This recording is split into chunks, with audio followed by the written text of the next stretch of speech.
record, and I share the screen. Okay, I'm beginning to to know what to do, and now I start the presentation on Michael Graves. I hope you see the PowerPoint presentation, and I will start from the first slide. Do you see the screen, Michael Graves, 1934-2015? Hello? Yes, it's on. Okay, so you see it. Okay, no, because sometimes I don't know if you see it or not. Okay. So he lived for 8 years, but unfortunately his last 12 years of his life, he was paralyzed, and it was a very sad condition he was in. He continued to work, and I think even to teach. He was living and working in Princeton. So this is a description of him that is appropriate for him, from white to king of postmodernism. As I said, he was part of the group, the New York Five, or called the Whites. That group was known by both names, the Whites or the New York Five. And the other four members were Peter Eisenman, John Haydock, Charles Gwynne, and Richard Meyer. This is the man with idiosyncratic eyeglasses, but this is very common for architects. I think architects do have a problem with choosing their eyeglasses. It's so common, you know, even Stephen Hall has a strange taste in choosing, you know, the frames for his eyeglasses. Then Toyo Ito also has very bizarre whitish eyeglasses. And of course, we know Philip Johnson, and we know Le Corbusier, now we know Michael Graves. This is a possible subject for a PhD paper, the eyeglasses of the architects. There is a problem, I think. I don't know why. Otherwise, you know, he's nothing idiosyncratic, neither about the tie nor the shirt, but the eyeglasses are a little bit, and they all somehow live on the shoulders of Le Corbusier. It is as if they cannot escape, you know, the paradigmatic eyeglasses of Le Corbusier. Strange. Anyway, I see here he had different eyeglasses, so I guess he changed from them from time to time. And here again, so good. That's good for him. Well, as I said, he was very successful. When he returned from the 2 years spent in Rome, he got a teaching position at Princeton, and he never left Princeton. And it's a beautiful place, Princeton. Maybe it's too beautiful because it is a little bit too bucolic, too pastoral, too quiet, and too harmonious, and too affluent. Well, Einstein also lived in Princeton in a house with a pitched roof, and you wonder how could the scientist of the theory of relativity live in a house which was almost the opposite of the theory of relativity. But then maybe there shouldn't be a relationship between, you know, the quarters of one's life and his theory, or even his creation. I don't know. Anyway, so here we see him, you know, still a little bit youngish. He didn't start building really very, very young like others. He started to build when he was over 35 or so. He's still young, of course, if you compare him to Louis Kahn, who started, I mean, who became known at 55, although he built a little bit before that age, but that's when he became known because of the Richards laboratories and the public bath in Trenton, New Jersey. Anyway, we'll look first at some drawings, and not just drawings, also collages by Michael Graves, who obviously had an interest and a talent for bidimensional art. The resolution is not so good, but we'll see others. You see, he also played with you know, composite methods of representing his preoccupations, both in terms of materials and design and colors. A sketch for a building. Then collage. Pardon? I hear some background noise. If you are so kind to turn off the microphone so we can hear properly. Thank you. Yeah. This is a building that never came into being, never become a built work, but the drawing was very publicized, you know, some kind of a bridge building. There was also an utopian in him, in the sense that some might see some connections even with the neoclassical idealists, Ledoux and Boulez. You might say that he had a so-called visionary side, but unfortunately that visionary side was challenged detrimentally by a certain populism that I think didn't do him good service. We'll arrive there. So artworks by Graves, who found time who made time to also express himself in this way. Where this is, you know, the perspective of one of his buildings, but in the entourage of some other artistic interventions. He also worked a lot, of course, manually at that time. There was no digital architectonic possibility at that time. So he drew a lot on the famous yellow tracing paper, and not just on the yellow tracing paper. You could say he was a sensualist and a hedonist. He loved the art of drawing, but you can almost feel already a certain leaning towards an aestheticization of architecture that at times was problematic. I think we saw this one, sorry. But this drawing, besides the fact that it has a certain burlesque air, has a vigor that I would have liked to see later on in his built work and also in some of his drawings. And you'll see one or two more drawings like this that he did in Rome while he was in Rome. This one, for example, and I think he could have explored more, from my subjective view, this kind of representation and maybe even this kind of architecture, more instinctual and even a little bit primitive. Okay, now we see a house from 1968, so he was 34 years old, and I think was very good. This house and the following two houses show Michael Graves in his modernistic attire, so to speak, and I think he was convincing. When he was truly a white or one of the New York Five, I think there was a freshness about his architecture which I appreciate even today. So here it was a book published about two houses by him, the Hanselmann House and the Sniderman House, both excellent. The language is a little bit similar to Richard Meyer, but is different. And while Richard Meyer remained kind of, you know, he didn't change, both Eisenman and Graves changed. I don't know so well the work of Charles Whitney, but he's also worthy of being talked about in a presentation, and we will when the time will come. But this is not a building to be ignored, and I'm happy Graves built it. I'm only unhappy that he left this kind of architecture, and you will see what I'm referring to later on.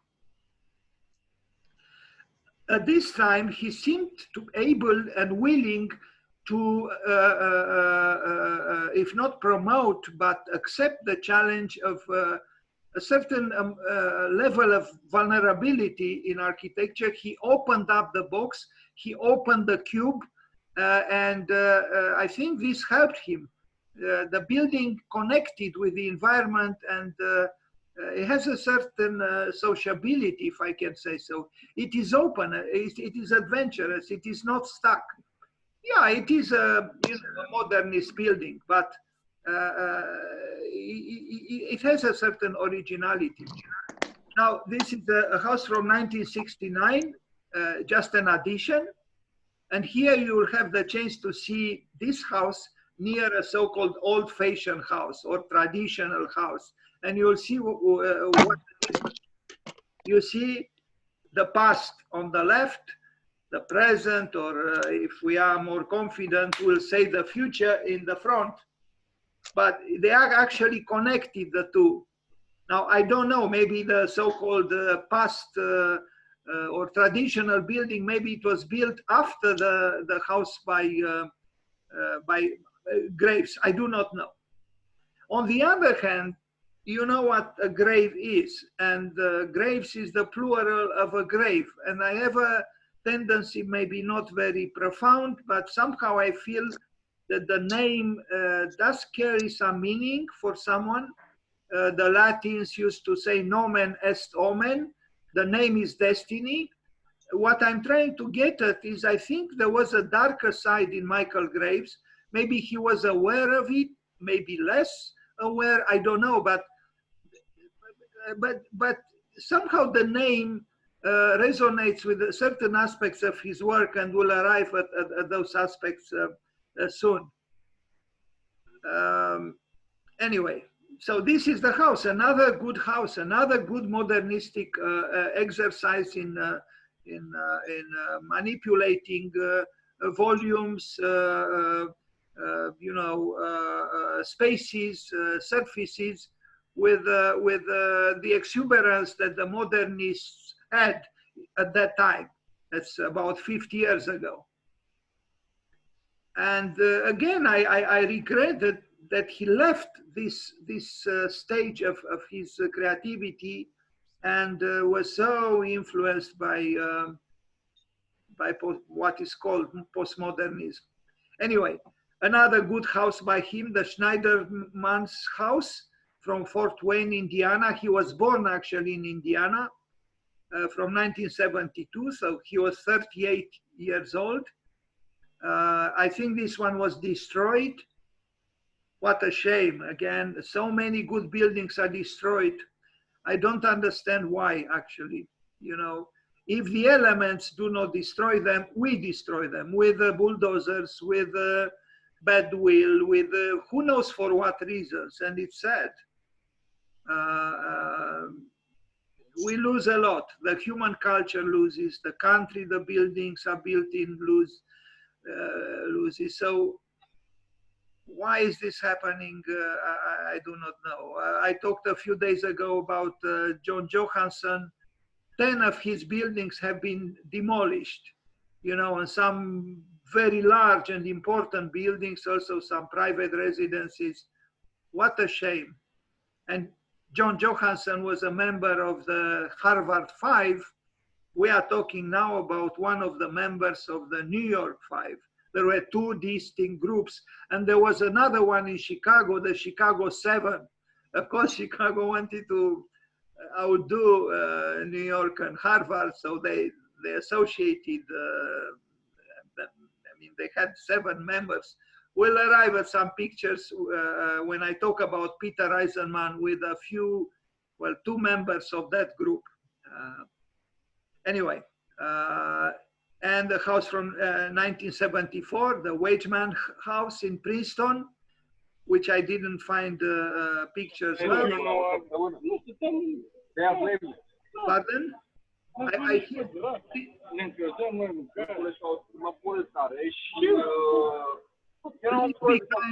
Please be kind and turn off the microphone. Thank you. Now, this is a project, was not built, but is the first work that shows important changes in the way Michael Graves was doing architecture.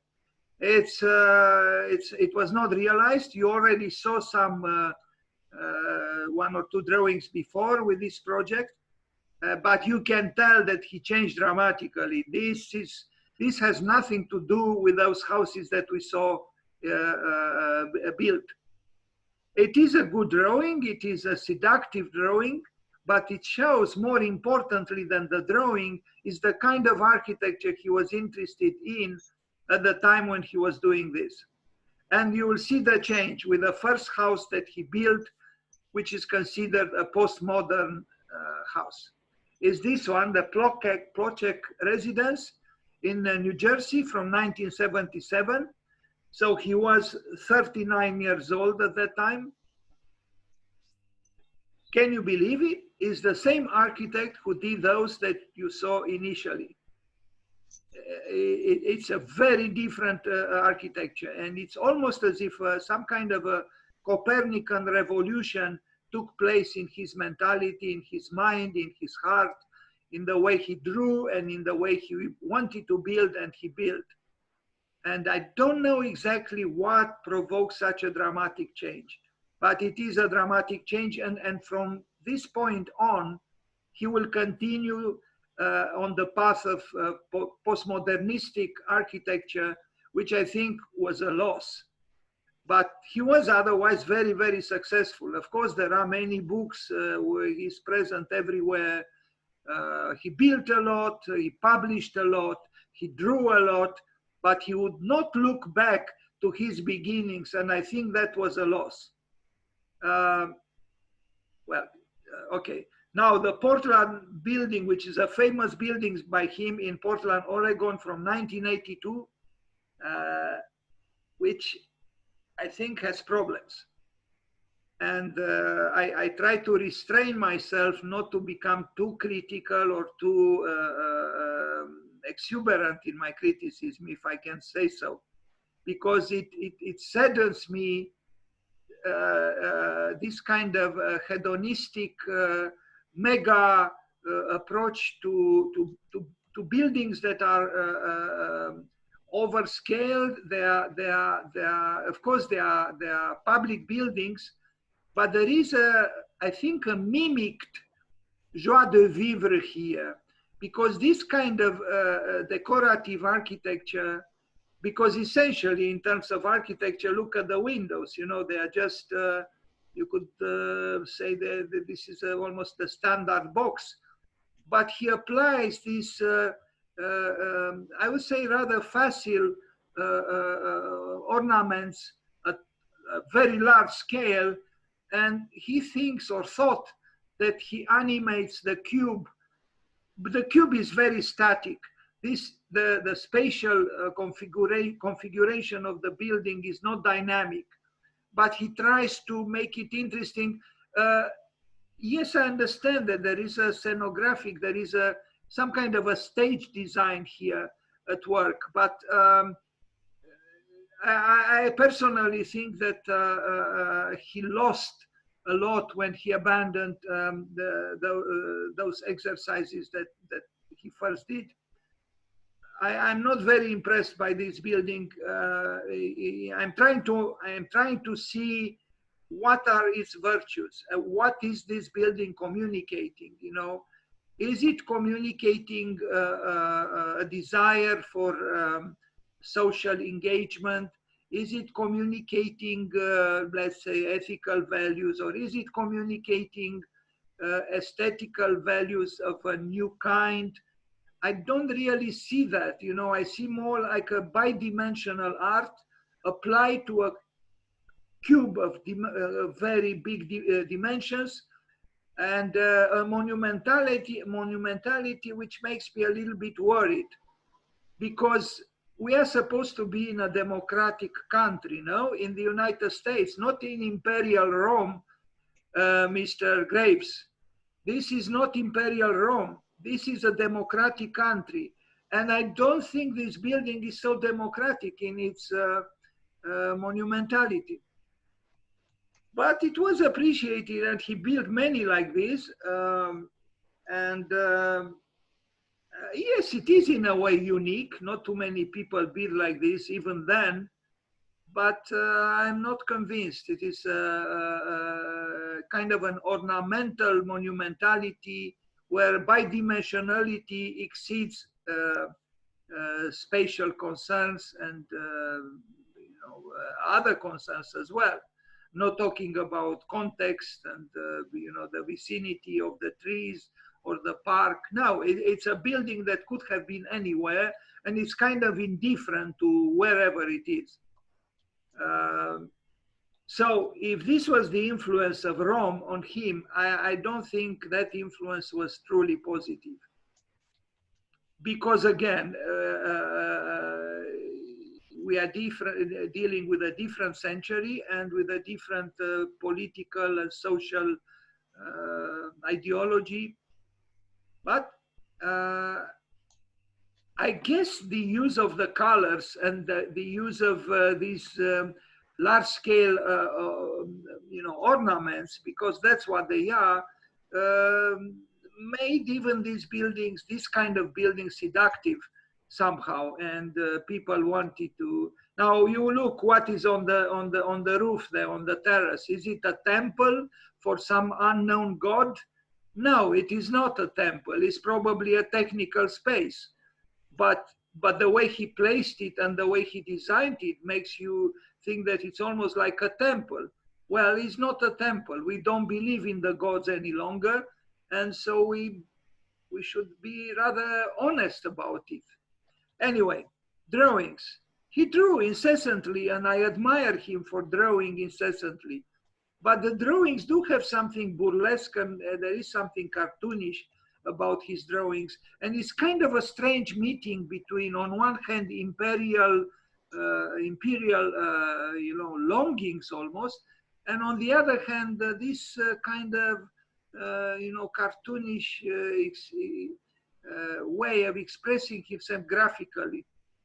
Humana Building in Louisville, another inhuman building, if you allow me to say so. Funnily, it's for this comic Humana, but it should be called, if you allow me to be malicious, Inhumana Building. Another monolith of very large dimensions, which crushes you literally. I mean, this is not a building that shakes your hand as a humble friend. No, it is meant to look. It is domineering. It is telling you, you are just a pedestrian, and I am the king. I am the pharaoh, even. And it's not a surprise that he actually built in Egypt quite a lot. Maybe the Egyptians laughed something about this. Unfortunately, the buildings he built in Egypt, I regret he built them. The drawings are continue to be skillful in terms of drawings, but in terms of the architecture they show, I don't know. Very rigid and very static and very symmetrical. I'm not against symmetry. I admire great architects who work with symmetry, but they are rigid, very rigid. And yeah, what a difference from the man who did those experimental works, if I can call them so, those 3 White Houses. The Newark Museum expansion in Newark, New Jersey from 1982. Unfortunately, this one, yeah, I couldn't find the picture and then I forgot to, I apologize. Now, here is a library, also from 1982.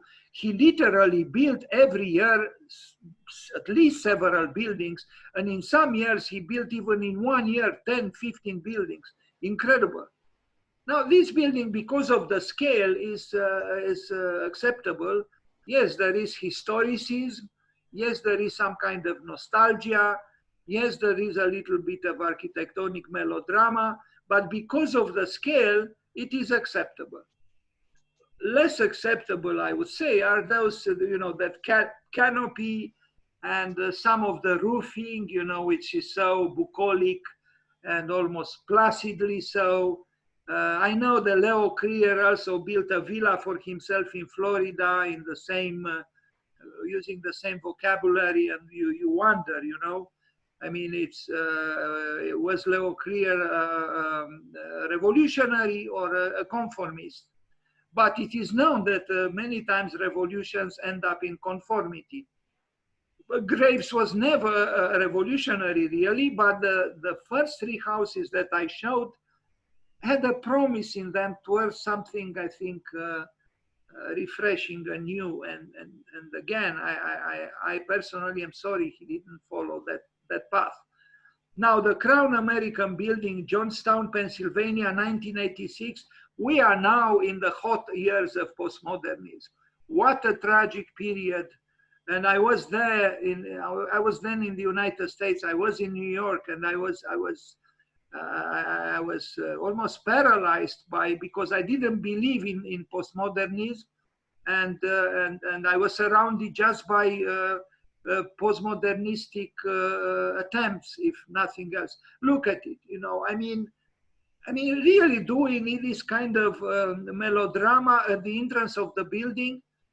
I hope not, and I think not. And it's not convincing, I am sorry. And when you see what he built at Walt Disney in Florida, is unbelievable. You know, I call it, forgive me for my maliciousness or sarcasm, I call it Mickey Mouse architecture, because that's exactly what it is. And it is so alarming when a professor at Princeton, highly educated, highly traveled, highly cultivated, highly talented, succumbs to the, you know, the frivolous, you know, offerings of an entertainment industry that is concerned with just that, entertainment. So I see something like this even here, you know. What is this thing in the front, you know? Really, I mean, what does it say? What is its function? It's not even primal. If it was at least, you know, if it had the telluric force of the temple of Hera in Paestum, south of Italy, I would have understood. But it's not. It's in a modern American city, in a democratic country, and I personally doubt. I mean, he's not convincing. So I don't know if this was the influence of Italy on him. Anyway, now the Team Disney headquarters building in California this time. Now we are here in the midst of, to use the linguistic exasperation of Peter Eisenman, grotesque. What we see here is an architectural grotesque. You know, yes, I understand there are cartoons. It's fine. I like those old cartoons myself. But to amplify the, you know, some characters from those cartoons at such dimensions and hang them on the facade of a large building, I actually consider it in bad taste. And it is not, I don't think this is innocence. I think this is mimicked innocence. And there is a difference between true innocence and mimicked innocence. I have a feeling this is mimicked innocence, because this is, even the company he serves is not innocent. It's a capitalistic enterprise, extremely interested to make money through entertainment. In other words, through caressing a cat to death. Because what else is entertainment? You know, it is controlling a large population through pleasure. In other words, through caressing a cat to death, because you keep a large population in some kind of passivity by nourishing it continuously with these caresses, you know, in this case of a visual order. So we look at these so-called sculptures and we say we are in some kind of a paradise. We are children-like, we are enjoying life, everything is fine, the sky is blue, the sculptures are joyous, and we are all children-like. But the truth is not quite like that. And so I lived in the United States for 25 years. I know what the mechanisms are of these, you know, entertainment, and not accidentally they are called entertainment industries. So they are industries. Even music is an industry. Music, the most ineffable art, became an industry. And this is something worth thinking about. So is film. Film, instead of being the seventh art, it became an industry itself. Now, of course, it is done by people who work. I agree. But should we call film an industry? Should we call music an industry? Should we make even cartoons, which are supposed to be innocent and destined mainly to children, to magnify them at this scale? I actually find it grotesque. And maybe it's my own subjectivity, I don't know, but especially also on a building that is perfectly symmetrical and shows some kind of, you know, it's a hierarchical building in a way. It's a monolith that shows power. If this was a palace of justice, maybe I would have understood, of course, excluding the you know, the cartoons, the characters at the top. I actually, believe me, when I started to create this PowerPoint presentation, and I had another one, but I lost it. So in panic, I had to create a new one. I began to feel physically sick. This happened yesterday. While I was working at the PowerPoint presentation, I felt physically sick, because I don't think this is healthy aesthetics. I actually think this is extremely unhealthy, and I could be totally wrong, but he himself got sick at 63, so he was not so old, and he was a man of great success and had, you know, success on many levels. Why did he get sick, so seriously sick that he get paralyzed? God forbid, something could happen to me right now. But I don't think deep down he was happy. And how could you be happy doing something like this? Because this only mimics happiness, because it's not innocence. I'm sorry, this is not an innocent building. Now, his own residence is more subdued, is more reticent, and I almost tempted to like it to an extent. It's in Princeton.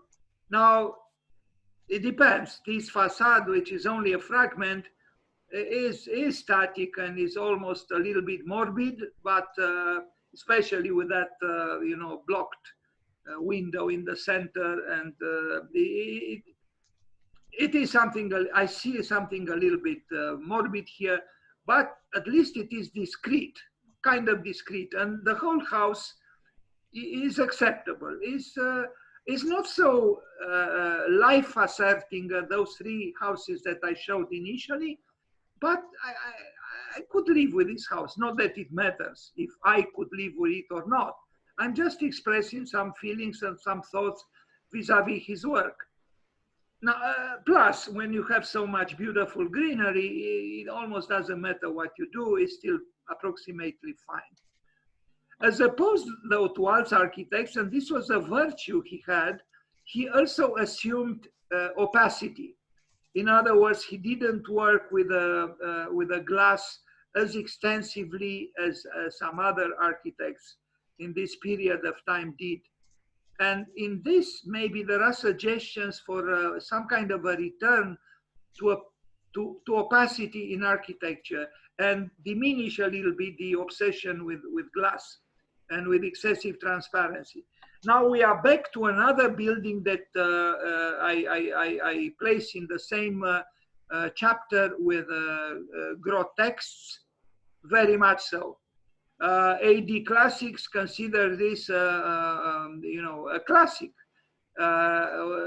Maybe we should talk about what does classic mean for us today, you know? For me, classics means Villa Rotonda, or other building by Palladio or Alberti or Brunelleschi. But when we have this kind of thing called classic, I get sick, I tremble, I am anxious, because I see a world here that I'm not at ease with at all. you know, what is that, melodrama at the top? You know, this is a building that is destined for entertainment, but it shouldn't be kitsch. It shouldn't be, it's something wrong about it. I mean, look what is here. You know, I'm not against decoration at all. I even promote it. I'm not against sculpture. I continuously tell the students, try to bring back sculptures into buildings. But what kind of sculpture? Who are our idols today? What kind of ideology do we serve? You know, the only ideology that animates us is entertainment. That's all we reduce our life to.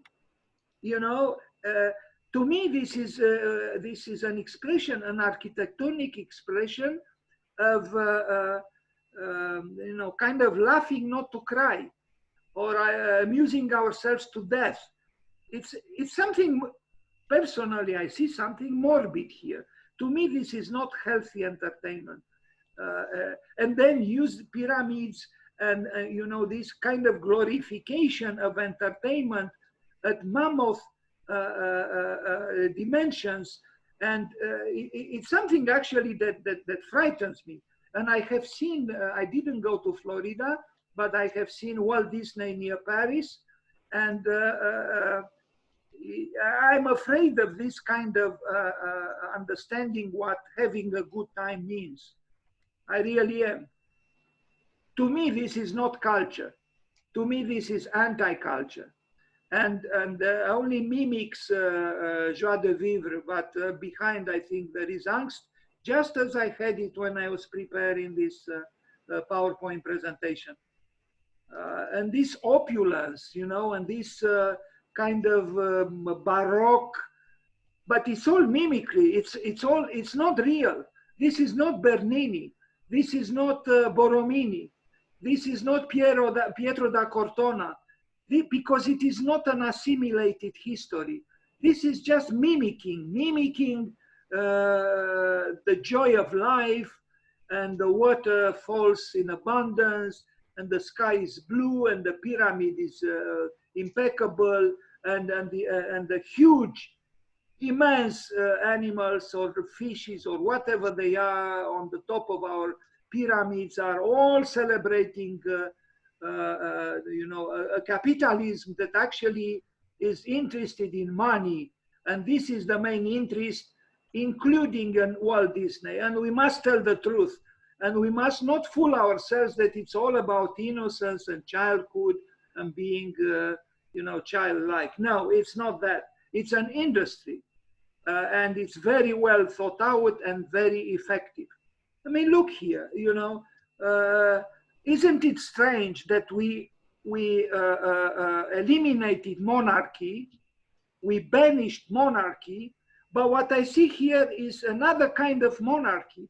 We don't have a king, we don't have an emperor, but we have the big, you know, the big conglomerate, the industrial conglomerate, and we are in its shadow, and we are consumed by it. You know, I mean, look at this, look at those grotesque sculptures at the top. It is incredible, actually.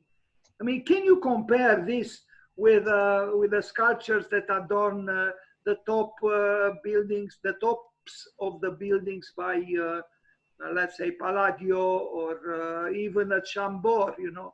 But at Chambord, you had the king, you had Francois Ier. But here, where is the king? There is no king. This is supposed to be a democratic country. So the subject is complex, and maybe sometimes I'm wrong in what I'm saying, but I am telling you what I feel mainly, and then also what I think. That if it is a subjective, and it is, it doesn't mean necessarily that because of its subjectivity, it is, you know, unavoidable wrong. They frighten me, these buildings. Instead of transmitting me an emotion that is sending me back to some kind of childlike past, is not doing that. I mean, look at this interior, for God's sake. You know, I would suffocate in this interior. This is, I feel manipulated again through the mechanism of, you know, of pleasure in a way. You know, everything looks so sumptuous, but what is behind this so-called sumptuous? You know, if we eliminate these curtains, what do we get? We get the inconvenience of a truth we do not like to hear. Now, Disney Hotel in New York, unfortunately for this one, I don't have a picture. No, this was the one in France, but I couldn't find the right pictures. Now you see another building in Atlanta, in Georgia from 1989, 10 Peachtree Palace, which is a fortress, which is, again, this is a building that is telling you the power is not with you, but with us, or with me, whoever manages the building. This is a building that, again, I have some difficulties to see legitimately associable with democracy. Because of the architectural language, you know, I continue to think that the influence of Rome on Graves was perhaps not the best. And it was certainly, there is monumentality in Louis Kahn too, but of a different kind of, at a very different altitude. Louis Kahn was serious about history. He was not playing games with history. Louis Kahn would have never used those grotesque so-called sculptures, you know, adorning his buildings. Never. Kahn was an architect, and he found the sublime in manipulating the spaces and placing correctly a brick above another brick. He was a builder. Here we have rather a decorator of talent, but I think he used his talent sometimes, or at least sometimes, wrongly. Now the public library in Denver, Colorado, you know, again, some kind of postmodern bonanza. And look at that central, what a difference between that cylinder and the cylinder of the Temple of Books by Gunnar Asplund in Stockholm, which is indeed a beautiful, beautiful temple dedicated to the books, but without crushing you. What I see here at the top, I mean, it's, you know, 5 floors high, that melodrama at the top, which is probably totally unjustified, and is crushing one, you know. And I don't understand what happened to Graves, because he seemed to be a sensitive man, but I think he got too seduced by Imperial Rome, and he tried to bring it to the States. And, you know, ignoring the century he was in, ignoring the realities of his time and place. It's true, I don't like postmodernism. I don't like it. Very, very few so-called postmodern architectonic gestures are not to be, you know, accused of being inappropriate. Very few. Now here, this was a scheme before he added that melodrama at the top. He probably was a little bit inspired of Gunnar Asplund, but it's a huge difference between Asplund's building in Stockholm and what Graves did. And the thing at the top only amplifies the you know, the questionable you know, decisions he took. The interior is, it doesn't move me in a positive way at all. You know, it's, you almost feel it as if it is some kind of Formica work here. It's not real. The tectonics of the building are not convincing. It's too, I don't know, it seems artificial. Although he used a lot of wood, here there is a little bit of interesting sculptural you know, movement on the left, but otherwise the building is symmetrical and it's rather conventional. And I think this is what bothers me, that at bottom, it is conventional. It is a conformist building.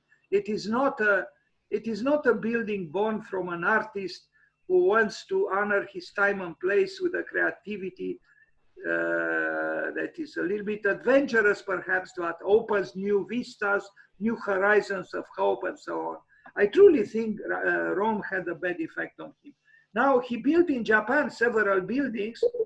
I don't know what happened to the Japanese, because the very Japanese that attracted the attention and the admiration of Frank Lloyd Wright, and not just of him, they have a very refined taste, a very refined history, a very refined sense of aesthetics. But sometimes the Japanese also, I hear something, please be kind and turn off the microphone. Thank you. Here again, because yes, when an architect is successful, he receives commissions from the four cardinal points, from Egypt and from South America, from Japan. Now, you see, a building built in the 80s, early 90s maybe, but the building has is a static building, and just a few years later, you had the deconstructivists coming up with something completely different. Isn't it strange? In fact, they were almost simultaneous. You know, in the early 90s, this is how Michael Graves built.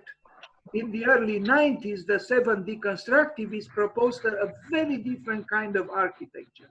How do you explain it? That two almost diametrically opposed forms of architecture coexisted.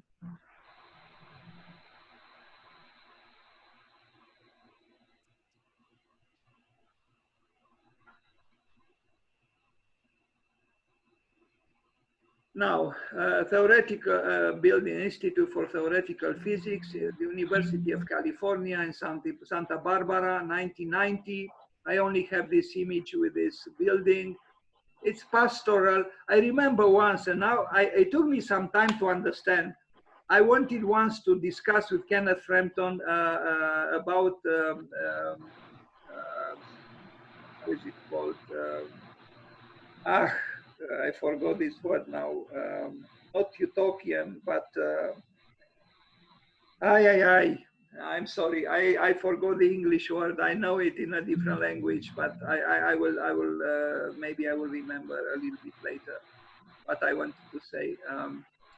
Somehow this building made me think of this kind of agrarian utopia, and this one is misleading too when you think about the function of the building. Now it's an institute for theoretical physics, but this building gives you the impression that it's maybe concerned with something else, not with maybe high-level physics.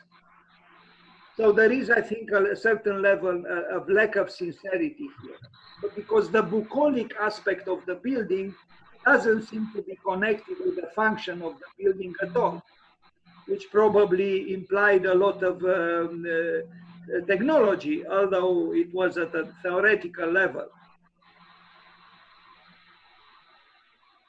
Now, Malibu House, a private residence, is considered a masterpiece. This is how the real estate offices describe it.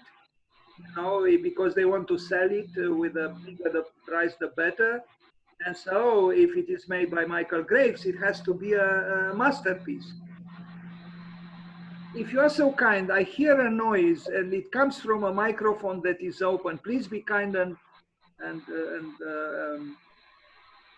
close it. There is a background noise coming from somewhere.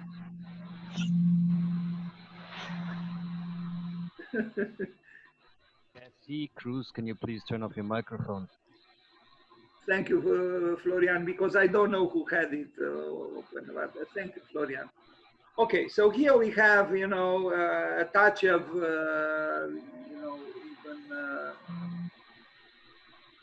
well, he didn't turn off that microphone. And perhaps I could do it, but I'm a little bit afraid to disturb the, the setting of the Zoom. What should I do, Florian? Please advise me, because it bothers me, that noise. There or absent, and you can't do anything, or you can kick him. I don't know. No, I could turn off his. Then you can turn off the microphone of that person from your end. You will have that. Yeah, I know, but I have to. I know I can do. Okay, I'll try. I'm a little bit afraid because I am not truly very knowledgeable about Zoom yet, and I have to stop the share, I guess. Okay. I will mute him. Okay. Okay, thank you. Now I have to go back to, share screen. Maybe it's not so difficult as I thought. Thank you for encouraging me. Now I have to, okay. All right, so from the current slide. So, there are some interesting things. He did have talent, but the problem with talent, as you know, is that talent could turn against you when it dominates you, and it depends what you mean by talent. I totally agree with Frank Lloyd Wright when he said talent is good, practice is better, passion is best. When you just let the talent govern you, there is a risk of achieving questionable results. Plus, I think it's important to also have a critical stance, a critical positioning of yourself. If you just enjoy yourself, to draw and to paint and to build kind of in a luxe, calme, volupté state of mind, there is a risk. I think architecture benefits a lot also from some lucidity and some critical distancing even from the the building, the functions of the building, even the client. Some criticism is perhaps, if used properly, is probably good to have in architecture. And I don't see anything critical. He doesn't have, he's not. I don't understand. He's like, I guess he enjoyed life so much that everything was supposed to be paradisiacal, but I suspect that actually deep down there was a certain darkness, so to speak, in Michael Graves. I don't know, because all this beauty almost sickens me, this perfection, and here is the sunset, and here is the armchair, and I just lay there, and everything is wonderful, but I'm very, very skeptical of so much miracle and wonder. And look at this living room. My God, this living room is for a showroom, it's like, I don't know. Even the books are aligned. It's something, I'm afraid. And look at this room. Look at those openings in the upper part of the walls.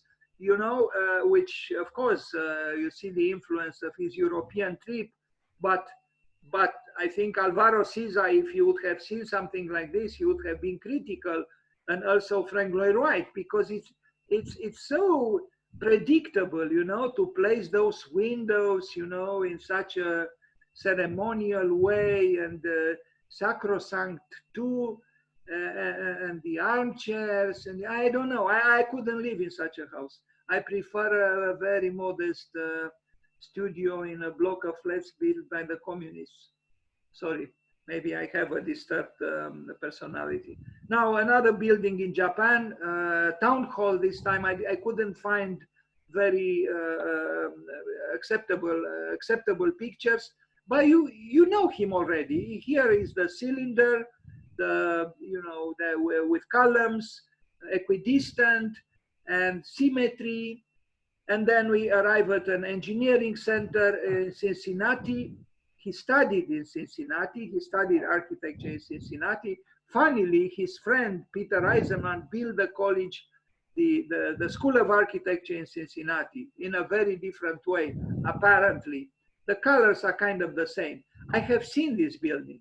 In this campus, they were clever, the people in Cincinnati. They hired Bernard Tschumi, Tom Main, Michael Graves, I forgot who others, Peter Eisenman, to build a signature building. This is done by Michael Graves, and it's massive, all right. I mean, you wonder what is here, you know, is it a military school? What is it?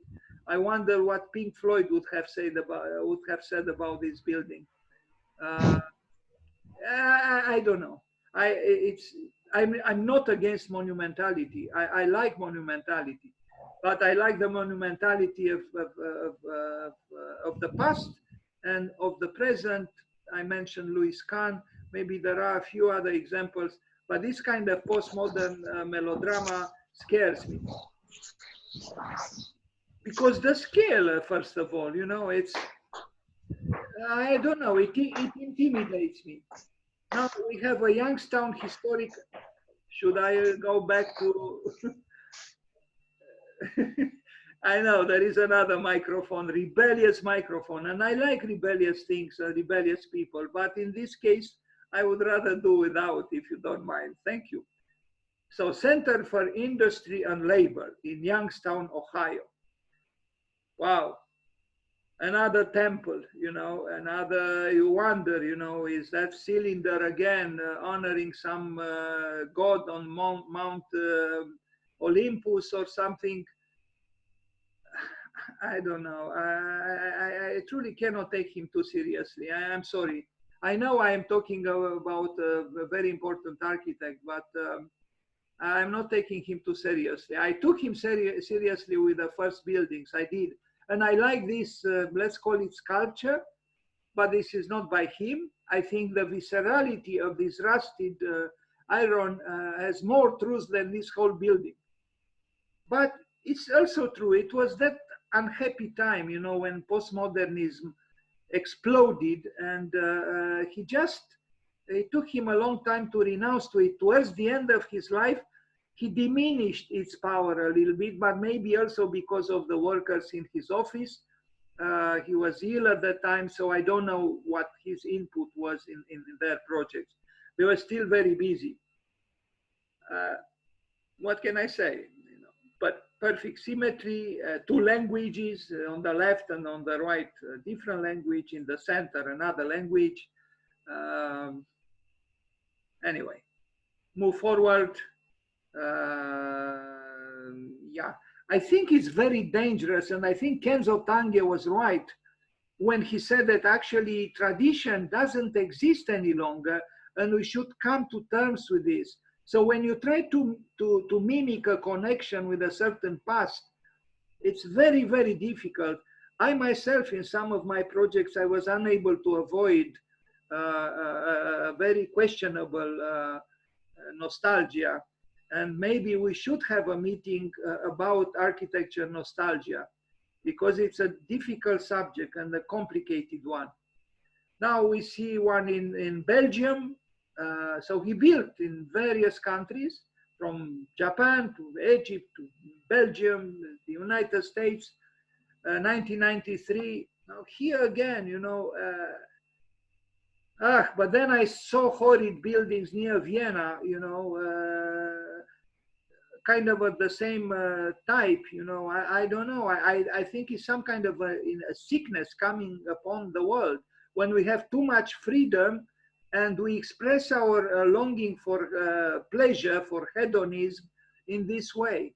You know, the bizarre thing is that I advocate homo ludens.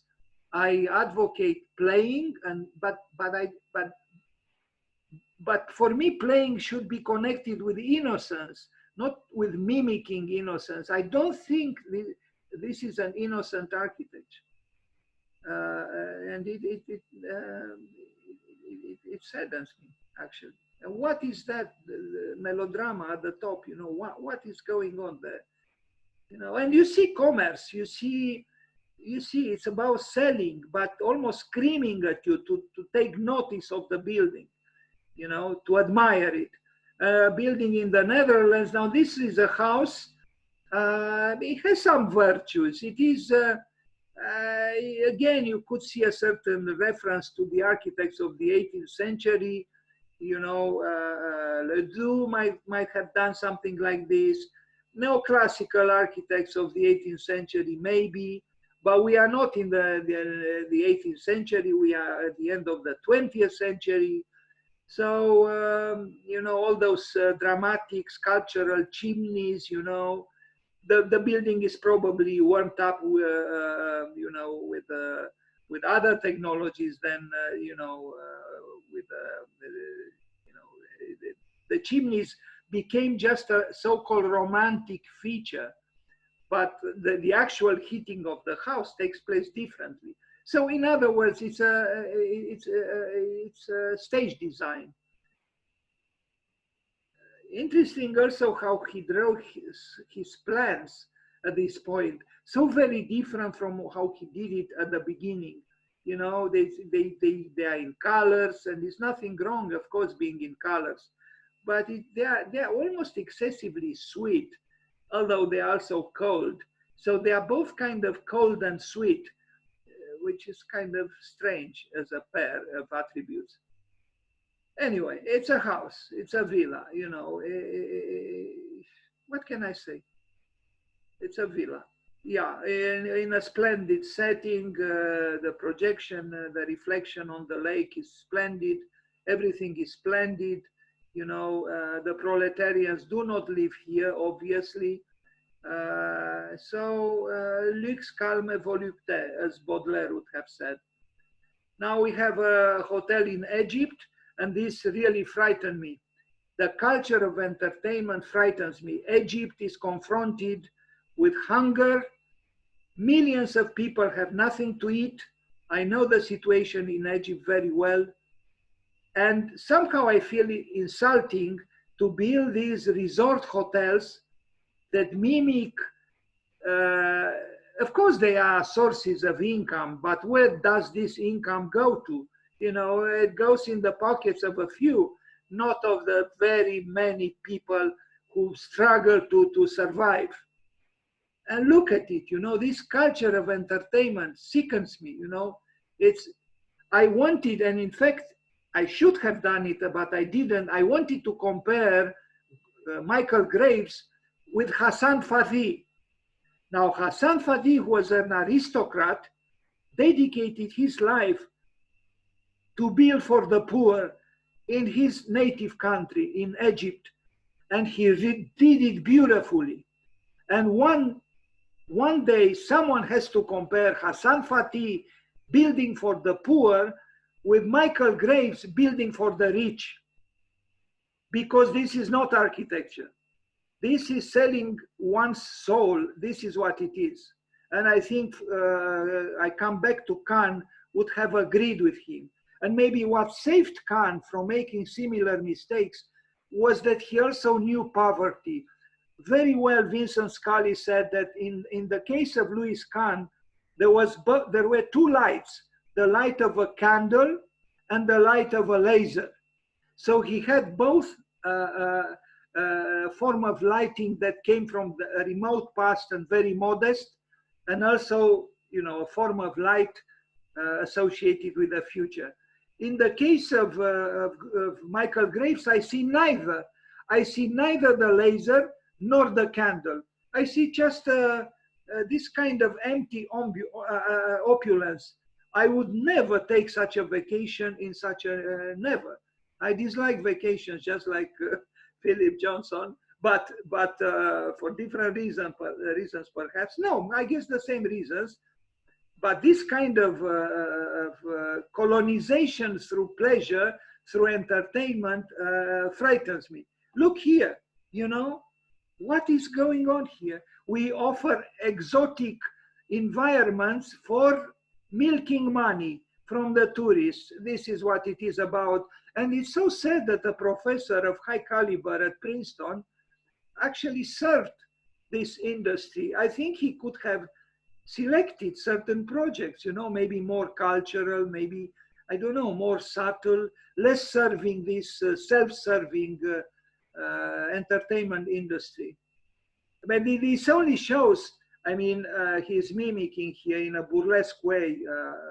If you compare him with Hassan Fatih, you see very different ethics and very different aesthetics. Look at this table. My God, of course I am envious. Look at those fruits. Look at the drink. Look at the eyeglasses. Look at the chaiselongs. Look at the lake. Everything is magnificent. But outside of the resort, millions are dying of hunger, Mr. Graves. How do you feel about this? Did you think about this? Did you think of building social housing for these people? No, Mr. Graves, you worked for the very rich, making them even richer. That is the truth. And it's very, very sad and very disturbing. Now, here at the hotel, of course, in Egypt again, what is this melodrama? You know, and who is served by this, you know? Expensive drinks, comfortable chairs, you know. This is not culture, I'm sorry. Now, again, Egypt. Did I read correctly? Yes, I read correctly. A golf club. Who plays golf, Mr. Graves? Who plays golf? The President of the United States, a few other presidents, and a few other rich people. This is not a sport for the people who barely pay the rent, is it? But he built several in Egypt, not just one.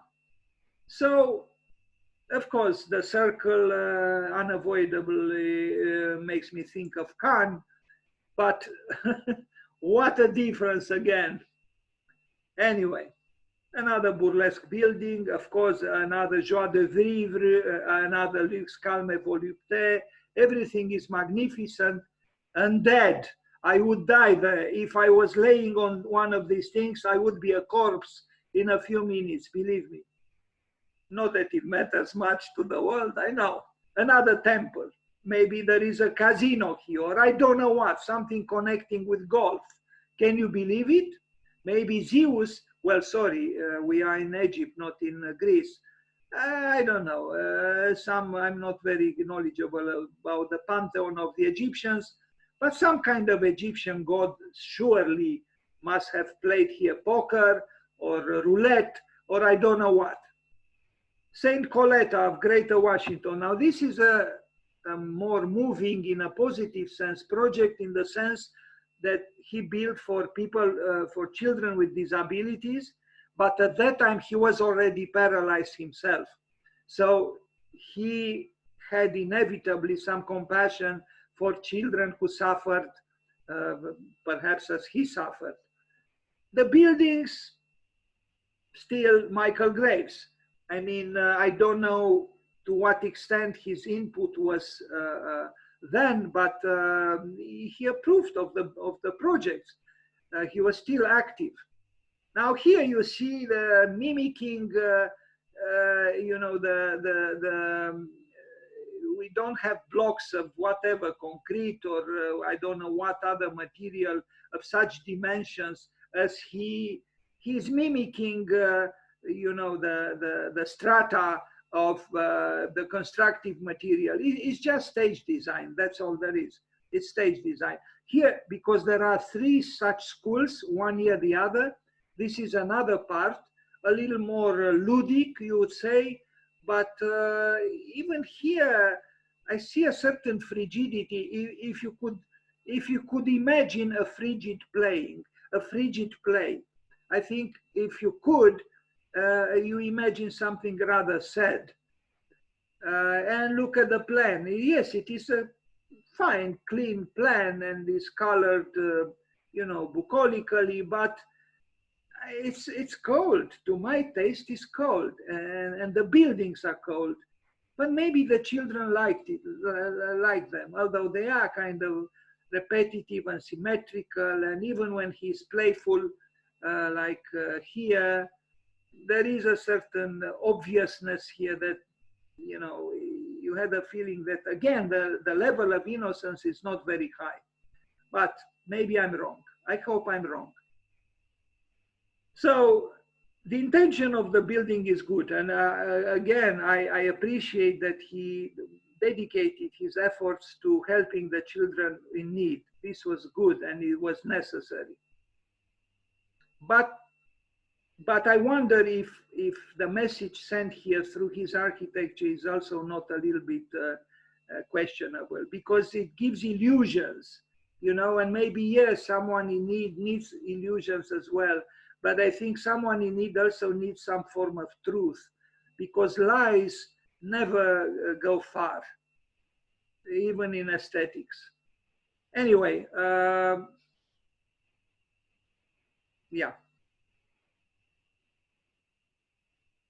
Now we are already 2008, so he was already for 5 years seriously ill, and I'm very sorry about that. You know, it's not a good thing to hear that anyone is ill like he was.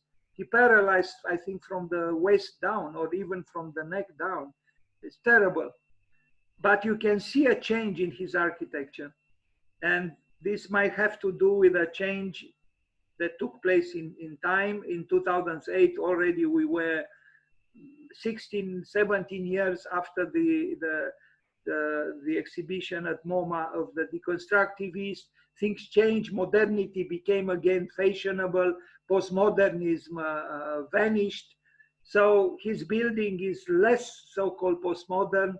We don't see historical references. So it has a certain modernism that is a little bit mellow, but the disturbing historicist accents are missing, and that's a good thing. Of course, you could ask why there are two canopies like this. You know, there is still a little bit of melodrama, but you know, this is perhaps often unavoidable in many works. Anyway, another resort, this time in Singapore, and I am really tired of these resorts all over the world, you know, and they are terrible as architecture. I mean, look at this. You don't see very well, but you can still see. I think they are monstrous. Sorry for the resolution. I have other pictures a little better. Look at this. You know, this is, I could almost feel like improvising some kind of an expression, you know, the hysteria of entertainment, you know, this opulence, there is, I think there is something sick here, you know, where extremely bored people from all over the world gather here to have fun for a few days or a few weeks at the most. But the ideology of the fun, but a fun without innocence, that is the problem. There's nothing wrong with playing. It is beautiful to play. But when you have these mega structures built in order to emphasize the immense power of the mega industry of entertainment, you feel manipulated. That's why I'm saying this is not innocence. You are manipulated. And who is the God, or what is the target here, the goal is money. That's what it is. And true playing and true innocence are not about money. But what can you do? Look at this. We are devastating the earth to build these mega settlements which are destined to produce even more money through consuming, and consuming again. You know, it's and then we complain that we have a climate change. Well, this is just a little example. It's all over the world the same. Look at the sea, filled with ships, you know, bringing tourists both directions. Some leave, some come, private yachts, whatever. Is the assault of the human being on the earth. That's what it is. In the name of a so-called pleasure or pleasure principle that I think is understood wrongly. Maybe Pascal was right when he said all the problems of human life are because we cannot stand still in a room, in our own room. Now the pandemic is telling us to stand still in our own room, but this was built just 12 years ago. And I'm afraid when the pandemic ends, the assault on the earth will continue with the same favorishness that made this possible. Look at it's all about consume, consume, and consume. And William Shakespeare said, if a human being is just about eating and sleeping and having fun, he's just a beast. And he was rough, of course, but we deserve his words. You know, this culture of eating and eating and eating and sleeping and consulting, you know, more people spend more time reading menus in restaurants than reading a book. You know, after all, does it really matter so much what we eat? I mean, the question is, do we live in order to eat, or we eat in order to live? And I'm afraid many people, very encouraged and pushed by capitalism, live in order to eat. This is the goal, to eat and eat and eat. And Michael Graves, the professor from Princeton, serves them. Look at this horrid interior. My God, I would lose my mind. It's not surrealist. I love surrealism. This is a frivolous interior that proclaims the power of aesthetics with an opulence that makes me sick. I am not lying. I was sick when I began to do this presentation. I felt very sick. Anyway, we move forward. Look, all for the glory of entertainment. And what could be more beautiful than having fun? An organized fun, not any kind of fun. Highly organized, planned by professionals. Now we see. Dan. Yes. I mean, I totally agree with you of what you're saying, but please be careful. Don't get a heart attack. You're talking yourself totally into rage here now. Thank you. Thank you, Florian, for letting me know. I don't want to die with you here either. No, please don't. I mean, I'm totally with you on everything what you're saying. No, but I know. I appreciate that you may be attentive. This is the last work I show, of course, the National Automobile Museum in The Hague, in the Netherlands, 2010. Again, you know, how could it be? You know, the Netherlands is a cultured country, a sophisticated country. They didn't need this building with expensive cars in, but okay, why not? After all, we are a dynamic society and we can accommodate many, even divergent things. Anyway, this is the building, and this is, I think, the last picture. No, it's not, because I will also show a few designs for object designs, because he was also a designer. I myself actually have a fan. It doesn't work. It's very poorly built, but it's signed Michael Graves. This man really knew how to make money. I mean, he signed everything. He was like Salvador Dali. I don't know if you know, but Salvador Dali once bought a large amount of sinks that the factory was getting rid of, and he painted a little toothbrush on all of them and signed Dali and sent them with astronomical prices, each sink. You know, this is the artist as a businessman. Anyway, the cars are nice, of course. I'm sure Rem Koolhaas would have loved them, and even Wolf Briggs, they love speed cars. You know, I have no knowledge about cars, but I imagine these are, top cars. And now, as a designer, now his designs are as burlesque as his buildings from, that period after the first three houses. And look at it, you know. I mean, do we really need a Princeton professor to design for us this thing? Really? I mean, it's so without actually innocence, you know. It's, I find it's both burlesque and grotesque. Or this. I mean, come on. You know, you make Mickey Mouse buildings, you make Mickey Mouse, I don't know what it is. It makes toast or what? I'm terrible in terms of, I know nothing about domesticity. But I mean, look at this, you know. And I bet this very object, if was done by an engineer without any kind of artistic ambitions, would have been an honest, functional object, very useful and very inexpensive.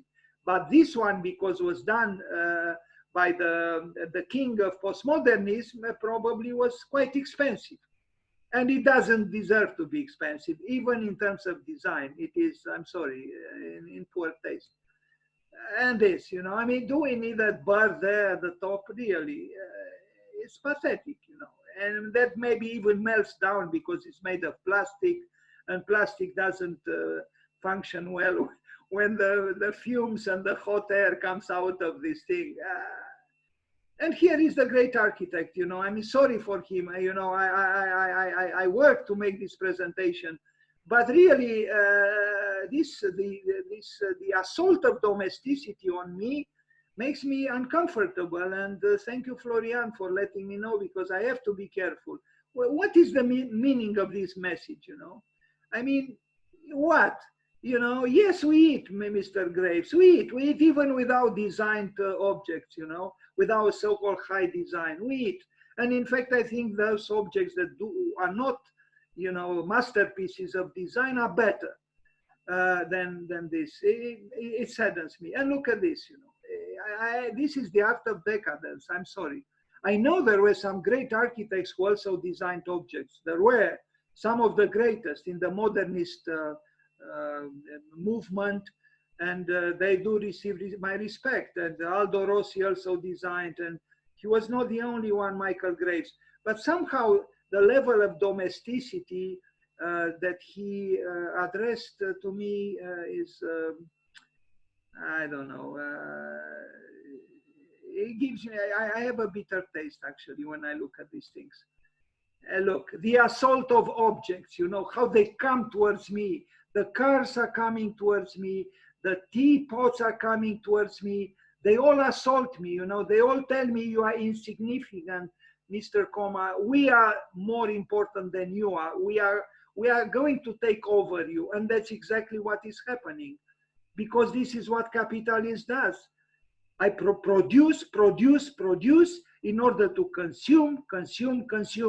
And if the object, the product is signed by Michael Graves, of course, some people will be kind of forced to make larger pockets for themselves to accommodate larger amounts of money.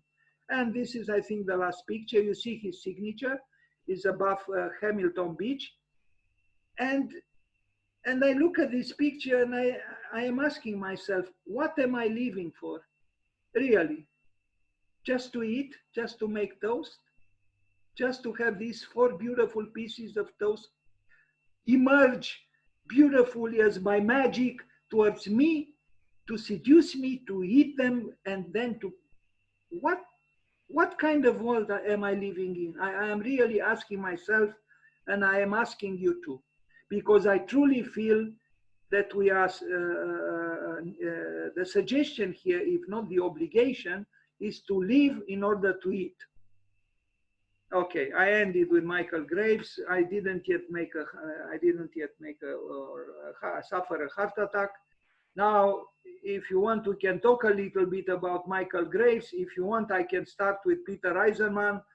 I hope I will be able to survive this evening without something dramatic, because both Eisenman and Haydak, in a very different way, require some energy and even some passion from me. But I said what I had to say about Michael Graves. Do you want to have a discussion, or do you want me to continue with Peter Eisenman as I promised? Carry on then. Carry on?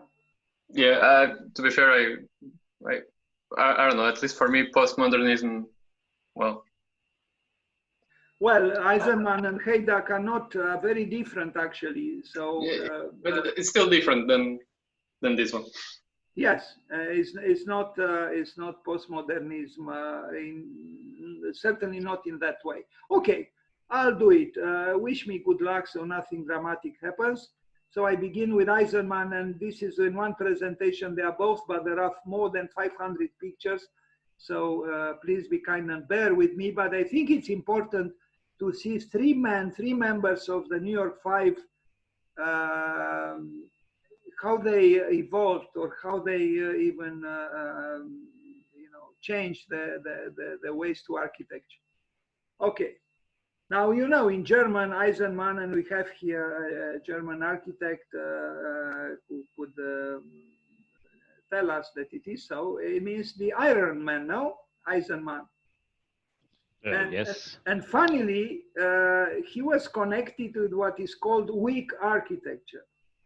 But he also found some kind of a little bit forced anagram, amnesia. So Mr. Eisenman was very happy that an anagram of his family name is amnesia. It's not quite amnesia. There is a problem with the letter there, but it's almost amnesia. Anyway, Peter Eisenman, he is an interesting man. And I think it's not an accident that Frampton was friends with him for so long, although they are different. And in fact, it was Peter Eisenman who brought Kenneth Frampton to the United States, and you are going to see him. This is, see them. This is an interesting subject, and in fact, I attended a symposium on weak architecture. At the end of the 20th century, there was a lot of concern with what is called, or was called, weak form or weak architecture. Now, you see here the evolution of certain formal themes, from displacement, rotation, then a study of Le Corbusier's Venice Hospital, the grid in Berlin housing scheme he proposed, then the Frankfurt Biozentrum, and the Max Reinhardt house, which unfortunately was not built. I say unfortunately because I think it could have been an interesting building. And it is amazing that Eisenman found clients for his abstruse exercises. Yes, I take my hat off in front of such clients who spend their money to allow someone like Peter Eisenman to experiment. And there is some kind of a progression towards some kind of organicism he never arrived at, because Peter Eisenman, as you probably know, declared that you always have to start a project with a grid. So he always started with a grid, as opposed to, for example, Alvarado, who didn't start with a grid. And in a certain way, even Kant didn't quite, although he did use sometimes some rectangular figures, but not really a grid, not like Eisenman. Now, do you know who the gentleman with a white sweater is? Because the one in the foreground is Eisenman. They are very young, but do you know the one towards the bike, who that someone is? Who that is? Kenneth Frampton. I know he doesn't look like, and he will be 90 years old this year. Incredible longevity, and I will try to invite him to talk a little bit with us. I don't know if he will accept the invitation, but I'll try. Anyway, as I said, they met each other in Oxford, and Frampton was British, and Eisenman invited him to the States, so that. But funny sweater has also Mr. Frampton. Anyway, do you know who these people are? Well, the one who is pointing towards the drawing is our guest before this presentation, Michael Graves. The one with the glasses, and the one on the right is Peter Eisenman. Of course, Peter Eisenman with the bow tie, and Michael Graves with tie. Now, Vitruvius and Peter Eisenman, interesting combination. Here he is, I think, at the Institute for Architecture and Urban Studies. I was actually in New York at that time, and I visited this. It was kind of a non-conformist and it was not accredited. A school that the director was Peter Eisenman, and there were interesting architects teaching there, you know, like Rem Koolhaas and Frampton and Diana Grest and others. Anyway, so this was the attempt of Peter Eisenman to launch his own school. And they published a few very interesting and influential publications called Oppositions, and even the title says a lot. They are rather expensive now, but they can be found if you want to purchase. Aldo Rossi taught them. Of course, there was still some kind of postmodernism then. Now, who is here? On the left, Peter Eisenman. On the right, the big man, John Haydock. And I don't know if in the middle is not Diana Agrest. I could be wrong. So the gentleman on the right, and I will talk about him, he was the dean of Cooper Union in New York for many years. And the school was considered, when he was a dean, one of the best in the world, if not the best, offering at the most bachelor degrees. But it was a very special school because it was free, which in the United States is not a very common phenomenon. And it was free, but you had to pass through a difficult exam. So very, you know, intelligent and interesting people got into in that school. Daniel Lipskind was his student, even his darling. Elizabeth Diller, who afterwards taught there.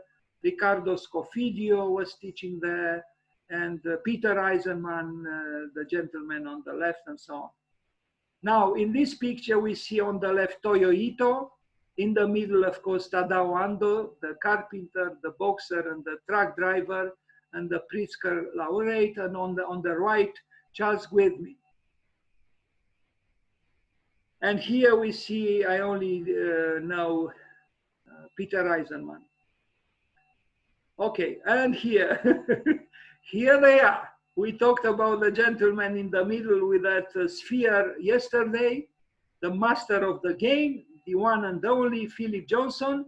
On his right, but in the picture on the left, is Charles Moore. All the way on the left in the first row is Frank Gehry. On the other side of Philip Johnson is Stanley Tigerman, and even further on the right, the infamous Robert Stern. Behind Robert Stern, Peter Eisenman, then Charles Gwynne, then Cesar Pelli, and all the way on the left in the standing up is Michael Graves.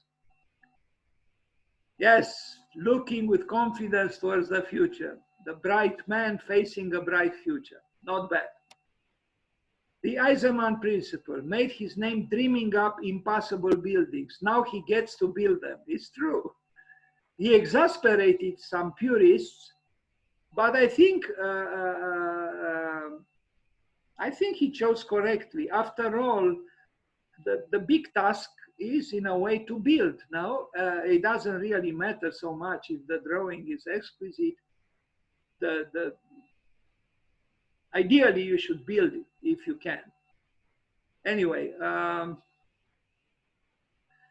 the advice to the young, please be kind and listen. He says, unless you are really committed to being an architect in the true sense of the word, it is a terrible business. And I wouldn't recommend it for anybody, unless you need to do it for some personal reason. I would say go into business, go into law, medicine, but don't be an architect. In other words, he's telling you, if you don't have that so-called madness, that passion, that attraction towards architecture, don't do it. Choose something else. And I think he knew what he was talking about.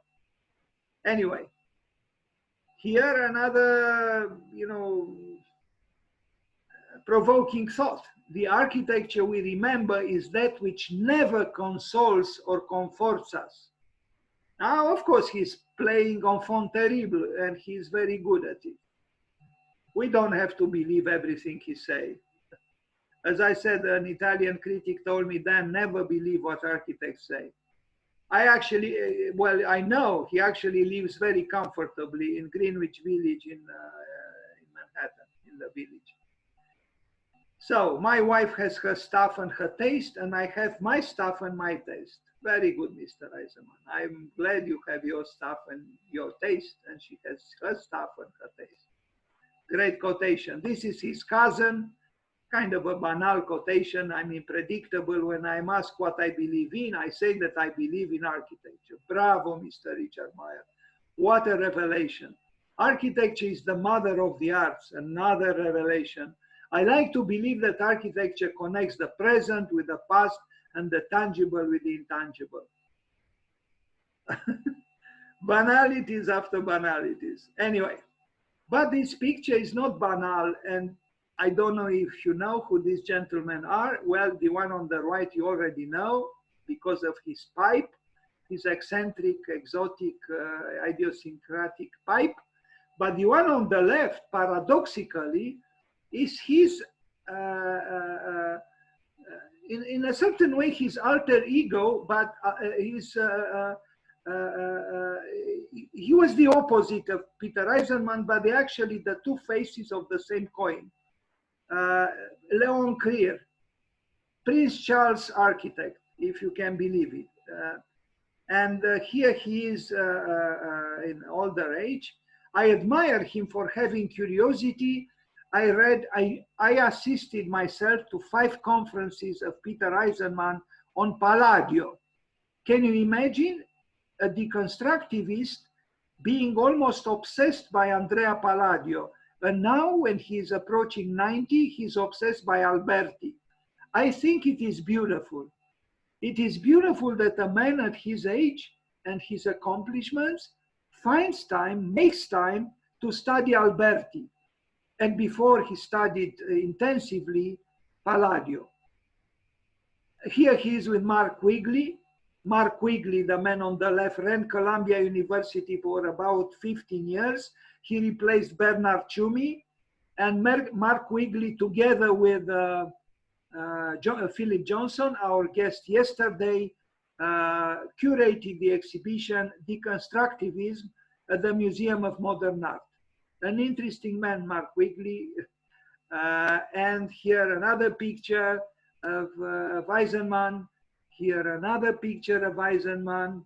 And here you can see the cover of one of the books, magazines they published, Oppositions. And you know that Institute for Architecture and Urban Studies in this picture is described as flowering as a student mecca. Anyway, again on the left, the architect of Prince Charles, the postmodern par excellence. I don't know actually if I actually there were 2 kings of postmodernism. One was perhaps Michael Graves, the other one, almost without doubt, Leon Krier, even more than his brother. And I like the way Eisenman laughs at probably, I feel like laughing too. They are having fun. They are really dichotomically opposed, but somehow I felt that they are the 2 sides of the same coin. Anyway, I like this picture. 2 men who are too old to grow up, in a way. Okay, now, do you know this gentleman? The great philosopher, the one and only, Jacques Derrida. I once wrote a malicious essay called, or should I say, Jacques Derider. I was maybe, at least in part, wrong, but he was, you know, the father of deconstructivism, at least in linguistics. And then I have a book written by him and Peter Eisenman that has holes in it, square holes, like on a grid. Of course, we are talking about a Peter Eisenman book, all the way from the first page to the last. And the covers, I don't know, 12, I didn't count them, 14 little penetrations of the book all the way through all the pages. Now, who is this? I myself forgot. It's again Mr. Jacques Derrida, or should I say Jacques Derrida?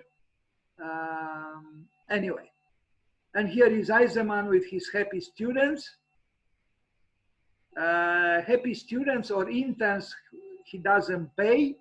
And the student who had more courage asked him, but Mr. Eisenman, you cannot afford to pay the students, the interns, and he got very defensive. And he said, well, you know, we pay them differently. We facilitate their entrance in some good schools, and they learn a lot from in our office. Yeah, sure, but the student also has to survive. Peter Eisenman, no, he or she needs to pay rent, to buy food. Anyway, that's what it is, exploitation. And it is done in Japan by Ishigami and others. Yeah, you want to have on your CV that you work for Peter Eisenman, you can starve. Le Corbusier did the same with Doshi. He didn't pay Doshi. But those who have passion in architecture, for architecture, somehow find a way to survive in the name of that passion. And here we see the formalistic exasperations of Peter Eisenman, some of them interesting and some of them drawn interestingly. But you can see he still had the obsession with the cube and with the grid. House number 3, I like its name, house number 3. And I like the house actually. And I admire the clients who, you know, had the audacity even to live in such a house. I actually find these works, like in the case of Michael Graves, of some value for architecture. Yes, there is capriciousness here. Yes, he squandered the finances of the clients, but something interesting was built. And you can see even in the plans, you know, yes, he's cerebral. Yes, you can tell that there is a certain level of, you know, fabrication in the sense that truth is a little bit manipulated through reason, but it is interesting and it is provoking and it was built. Yes, he was obsessional, and no wonder a man like him saw a psychoanalyst for many years. He needed a psychoanalyst, just as, what's the name of that director? I'm beginning to have problems. I'm probably getting, if I don't get a heart attack, I might lose certain concentration and be unable to. I feel like saying Villarez, but now I was thinking of a film director. Anyway, house 6.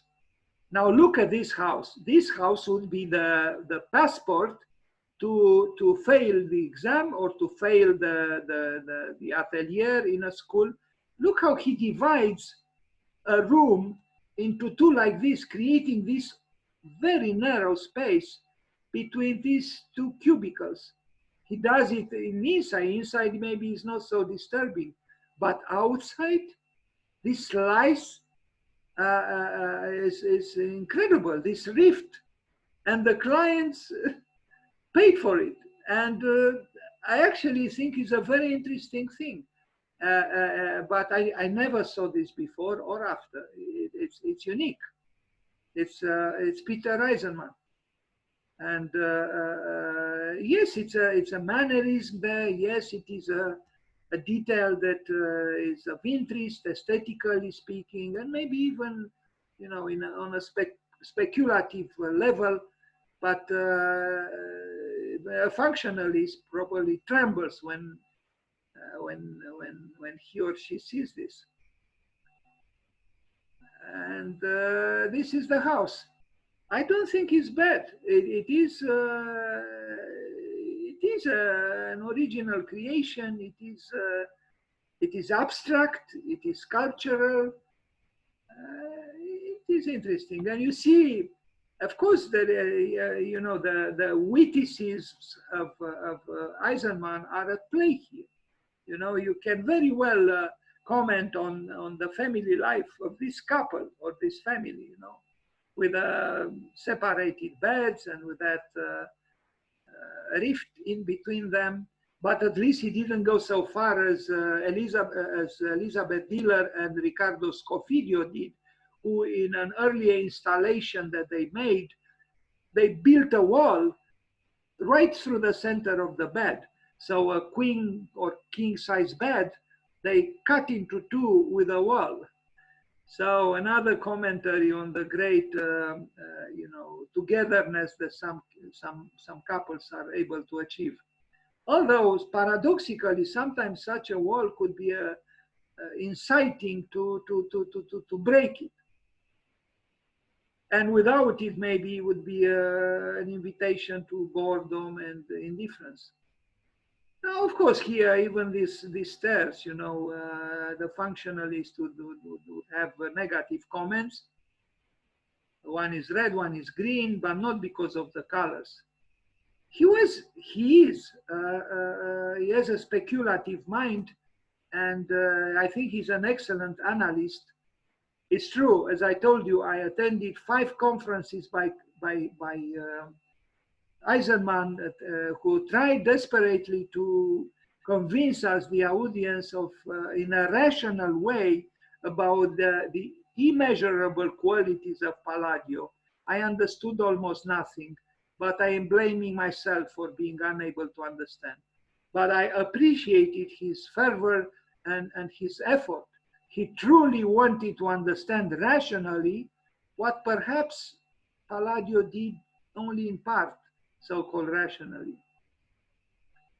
Anyway, otherwise, a house is a house. When people begin to live there, you know, with the Kandinsky chairs or not, or the Vasily chairs, it doesn't really matter. Yeah, I guess human beings could live almost anywhere. And once you begin to you know, after all, Gaston Bachelard was probably right. You know, once you begin to live in a house, it changes through your own living there.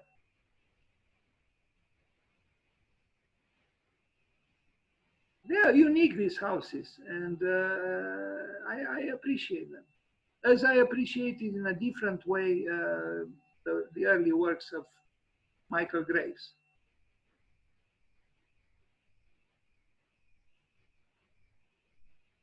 You see that split right here.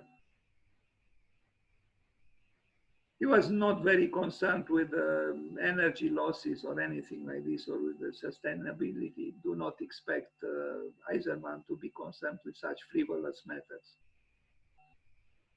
He wasn't then, and probably even now, I don't think he is. Now, this is you know, a comment about so-called post-functionalism. Rather than form following function or an aesthetic design, the design emerged from a conceptual process and remains pinned to that conceptual framework. Okay. 1975. Around the same time, Graves built his 3 buildings. The house number 6, he built a number of them. You see, Eisenman manipulated the grid. Indeed, that's what he did. And that's what he continues to do, perhaps. He starts with a grid and then he deforms it. And is moving slowly towards some kind of organicity. Not yet arrived at, I think. The Cannaregio project is interesting. In Venice, he used the same house at different scales, scattered also on a grid in Venice. Kind of like Ciumi did at Parc La Villette in Paris. It was an interesting idea, you know, and it can be used in other projects where you build several buildings, actually the same building, but at different scales. And there is even some kind of geometrical viscerality, if I can call it so.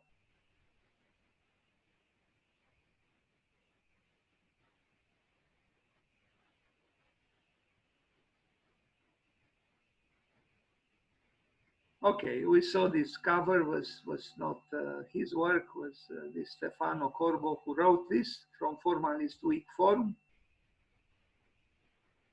We saw some of these plans. Originating agents, you know, is one way to put it.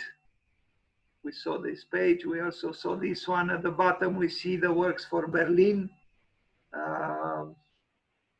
And on the right is actually in Spain,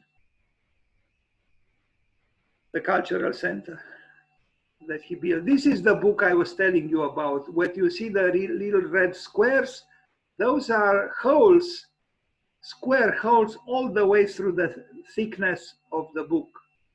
And you see it was edited by, I do not know the second person, but I know Jeffrey Kibnis is very appreciated as a theoretician. He teaches in Ohio, in Columbus, Ohio State University. He also taught at all the famous universities, including Iowa, Vienna, and Harvard, Columbia, and so on. Anyway, the Wexner Center for the Arts, Columbus. Now, about this building, somebody said, and I think justifiably so, described the work of Eisenman as being a decaf architecture, you know, paralleling decaf coffee, you know. It tastes like it, it smells like it, but it's not it. And I believe he was correct, and he put it in a funny way, but he said the truth. It's not quite architecture, it's decaf architecture.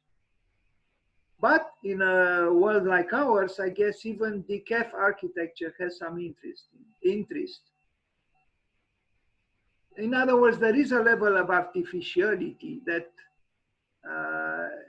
kind of distances us from what we call truth. So the lack of historical fidelity in the reconstruction of the armory, the fragmentation of the form, and the insertion of dark glass into the voids left between these fragments seems to speak of the disjointed manner in which we reflect the past, and in turn it serves to remind us of a past we have lost and can never return to. Yeah, but this is an intellectualization, if I can say so.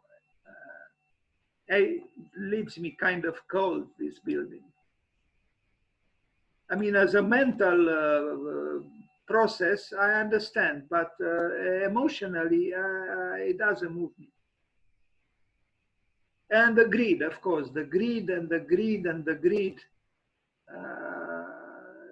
You know, you get tired of this greed, and you can see this greed even in the works of Ishigami until recently, and so Fujimoto. And they also use whiteness everywhere, whiteness. Now, Eisenman was one of the 5 whites, let us not forget. So, but there is also the color of the brick, but it's so frigid that the work with the brick is frigid. If you compare it with the works of the Institute of Management by Kahn, you know, where the brick breathes, you know, and here it doesn't breathe. It seems artificial, not made of earth. Anyway, grids, white grids, a gentleman that brings in some life, and I'm happy he does. I don't know how he was able to climb up there. It seems, anyway, there are people who have these special abilities. Yeah, the Wexner Center for the Arts. It's kind of funny, you know, I read somewhere that the avant-garde is on the East Coast and on the West Coast, but the one who wrote was mentioning the avant-garde on the East Coast. You know, people like Eisenman and so on. But the one who builds their buildings are those in Ohio. The East doesn't build buildings by them. It is the middle of America, the rural America that builds them. And it's true. The farmers build the crazy buildings, the follies of Eisenman and so on, not the intellectuals on the East Coast. Greater Columbus Convention Center. Now this is a huge building that he wanted to make appear to be less huge. It's a convention center after all. He fragmented it. You see so-called normal buildings, which themselves are big, are almost minuscule compared to this huge building. They built it as he designed it. And in a way, it was a good idea. Instead of having a crashing monolith, you have a crashing sum of smaller buildings. Still crashing, but not as a single entity or monolith. Inside, though, is another story. This is a frightening story. Whatever you might say, you know, the surrealism of repetition, and it's just incredible, you know. Who knows what decisions are being taken here? Anyway, convention center. Anxieties plus minus strategies. Interesting. Yes, there are anxieties were present in Peter Eisenman, not just in the work of this convention center. I guess I have to accelerate a little bit. I don't want you to fall asleep, and I do.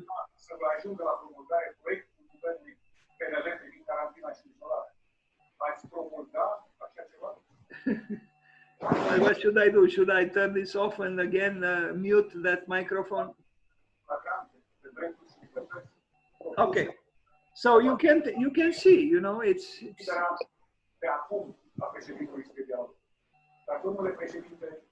yeah, sorry, I have to do this. And I hate to do this because I'm afraid I won't be able to. Okay. Okay. Mute. Okay, I did it now. I'm beginning to learn to manipulate this. Okay, so I guess I do this and then start from the slide. Okay, from current slide. Come on. Okay, so this is the convention center that Eisenman built, and we have the silhouettes of happy people populating smaller room actually. The Aronoff Center for Design and Art in Cincinnati, which is actually the Cincinnati Architecture School. I visited it, and I can tell you 20 years after it was built, it needed a big investment to be renewed, to be repaired, to be refurbished, because it was kind of falling apart. So when a building and a big investment fails to function properly after 20 years, that's certainly a clear sign that the money was spent very well. No, I'm sarcastic, of course, you know, but we pay for the experiments of deconstruction and other kinds of experiments. And I guess some people have the money to squander them, really, while many other people have nothing to eat. Well, it's an unfair world, no? And the cynic would say we cannot do anything about it. We build deconstructivist buildings that we repair after 20 years. And yes, we cannot also give food to those millions and billions who have nothing to eat. We can't. We are more interested in the beautiful, provocative aesthetics of deconstruction. Anyway, this is not by him, this is by Zaha Hadid, also in Cincinnati. Is the Museum of Contemporary Art in Cincinnati, one of her earlier works. And this is the School of Architecture. No, it is by Eisenman. Anyway, the Biocentrum in Frankfurt, Germany, a project from 1987. It was not built. It looked kind of interesting, and sometimes you regret that certain buildings are not built, but even in terms of, even if they are just projects, they are important for architectural thinking, and we should appreciate them as such. A building in Tokyo, after the earthquake. No, of course, I said something banal. It's just an Eisenman building. We saw buildings by Graves. Now we see a building, two, in fact, by Eisenman in Japan. Yeah. Another building also in Tokyo. This one also gives the impression of being ready to fall apart. Interestingly, the Japanese built it. Maybe some kind of premonition for, I don't know, they know something about earthquakes. They are not frightened by earthquakes. Okay. So Eisenman played his game here too. There is a little bit of, maybe more than a little bit of cynicism in this, choice of aesthetics. In doesn't matter what context, but why do they do it? Because they can.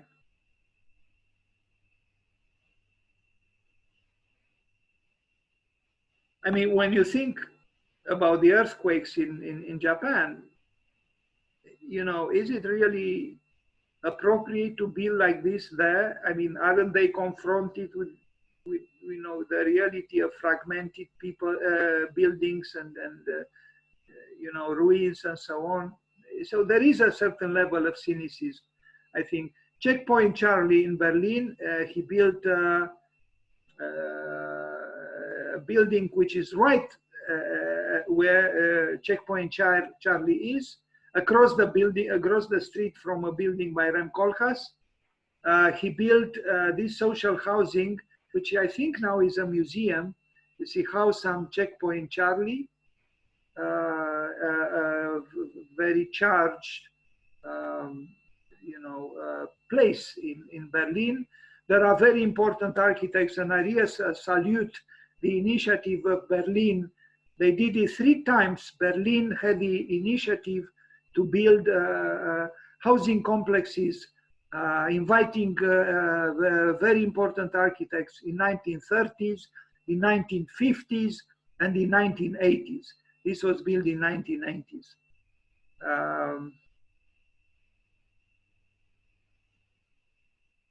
Okay, so this is Peter Eisenman. There are other famous architects around here: Joseph Kleikus, Rem Koolhaas, a little down the street, Raymond Abraham.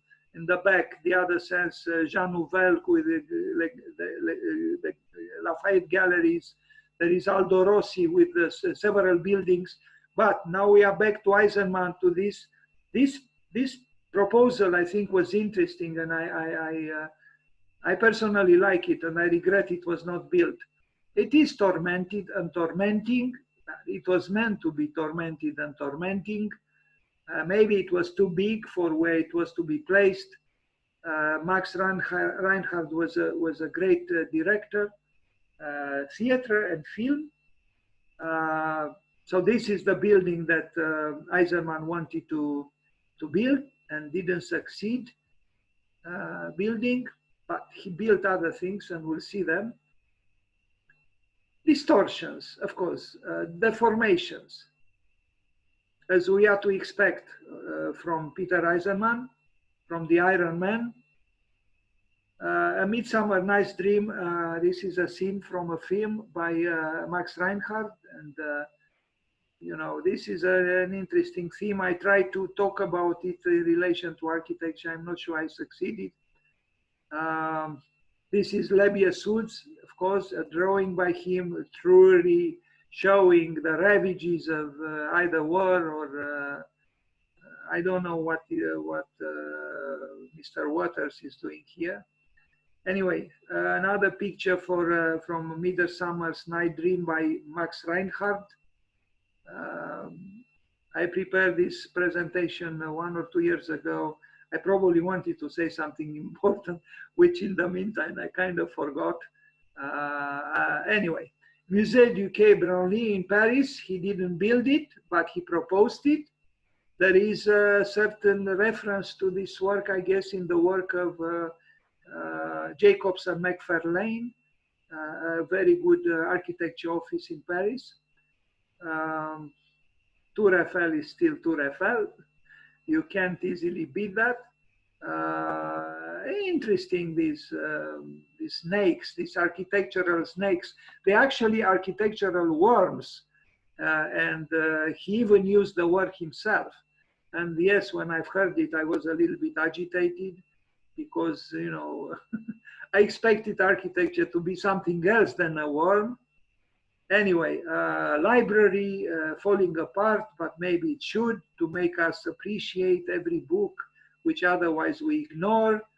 The church competition in Rome, which was won by his cousin,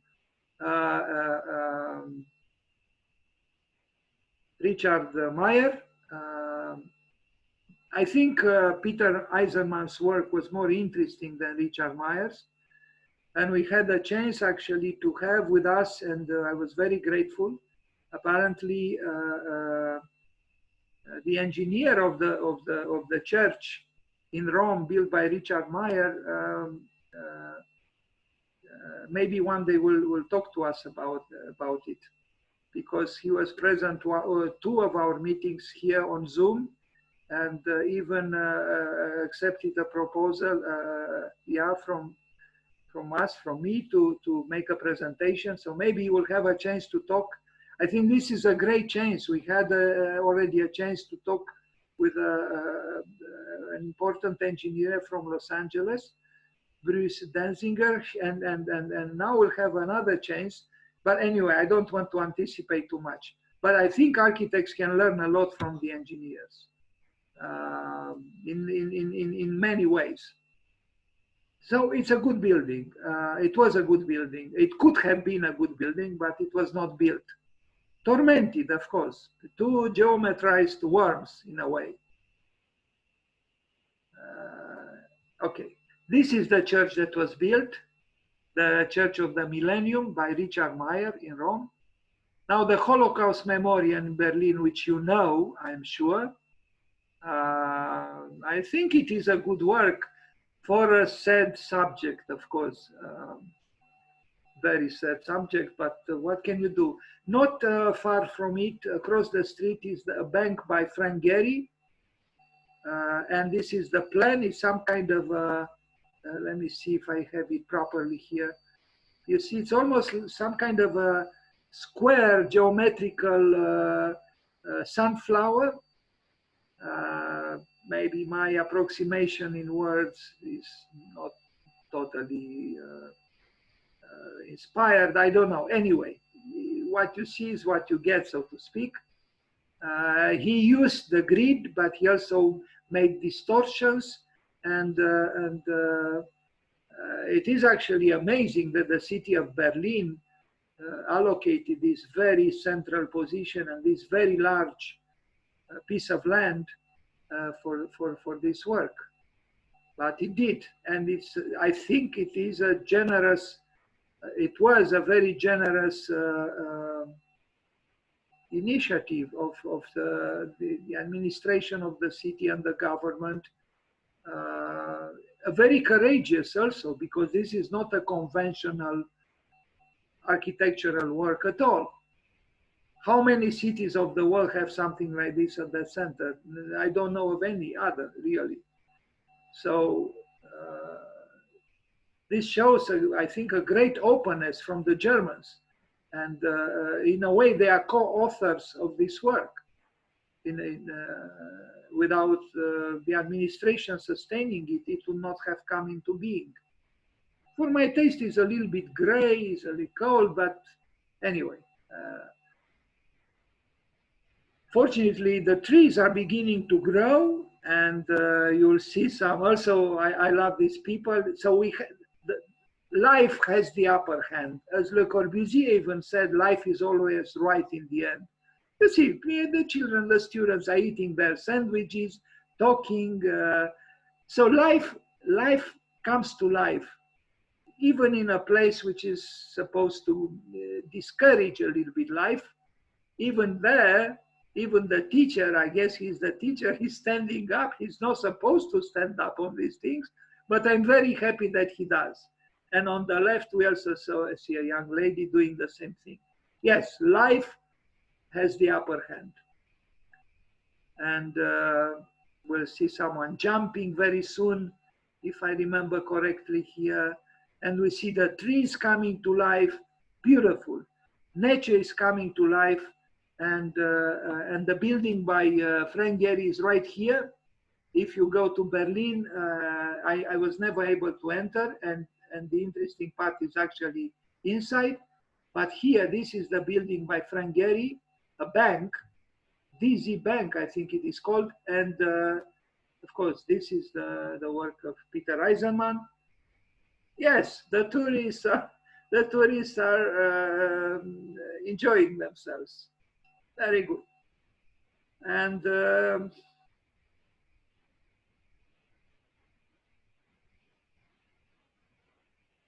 there is also a part underground.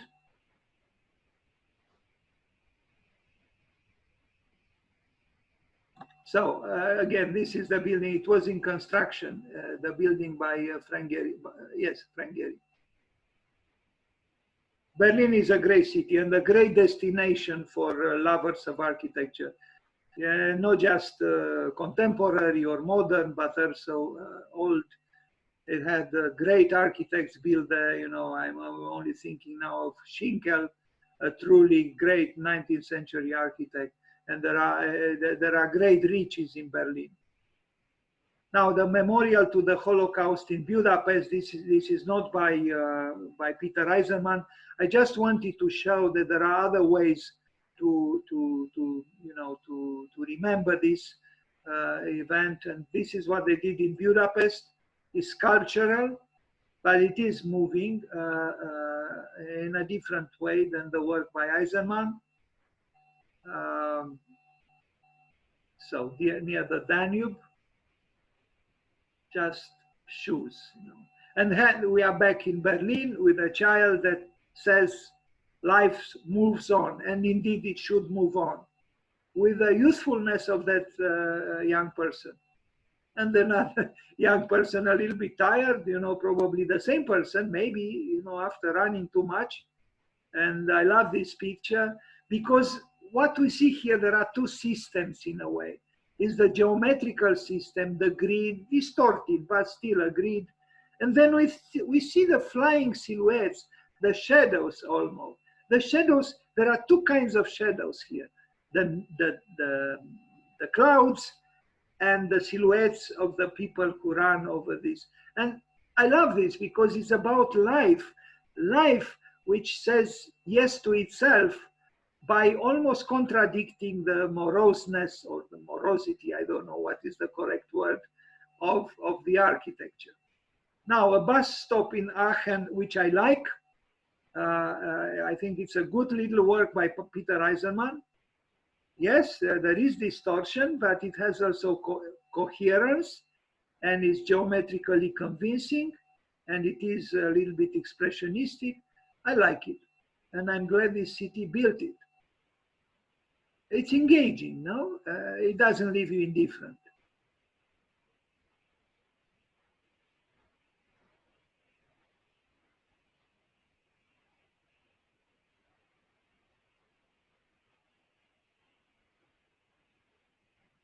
Now, the city of culture of Galicia in Santiago de Compostela, architecture becomes here landscape. It's a massive work. And it is to be appreciated. It is an effort. It was an effort from the architect, but there was also an effort from the city of Santiago de Compostela to build it. It's an experiment, but why not? And even a certain level of ornamentation is present here, as you can see, still based on some kind of deformed grid-like system, but it is not the worst work of architecture that I have seen. I didn't visit it, but from what I see from the pictures, yes, it's the same Eisenman, of course, who starts with a grid and then deforms, and he's trying to move towards some kind of organicity. But exactly because he's not really organic, maybe the work is provocative, is inciting. He avoided the traps and the trappings of postmodernism per se, something that Michael Graves didn't. So in a way, I would say that Eisenman is a more complex architect than Michael Graves, although he might not have had so much so-called talent, but he's more cerebral, more calculating, more cunning even. That is not necessarily a quality, but sometimes it could be. Now, what you see here on the left, you see the two towers. These are by John Haydock, and they were built after John Haydock died.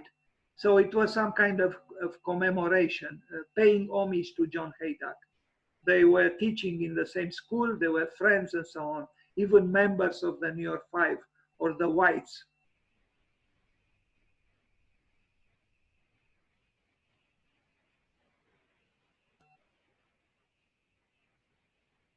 With all these undulations and these fluidities, you can still see that to an extent at least, Eisenman was and is a rationalist.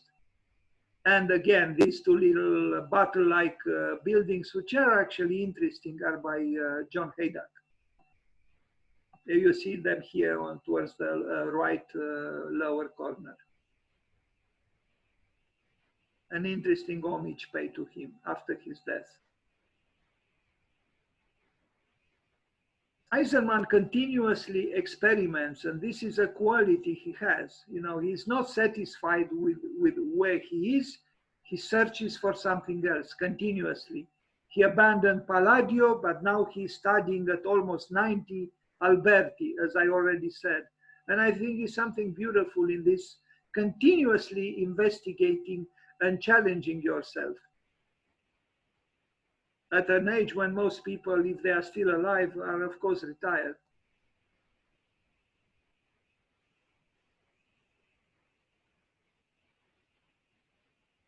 Santiago da Compostela, on the left, John Haydock will arrive very soon to him.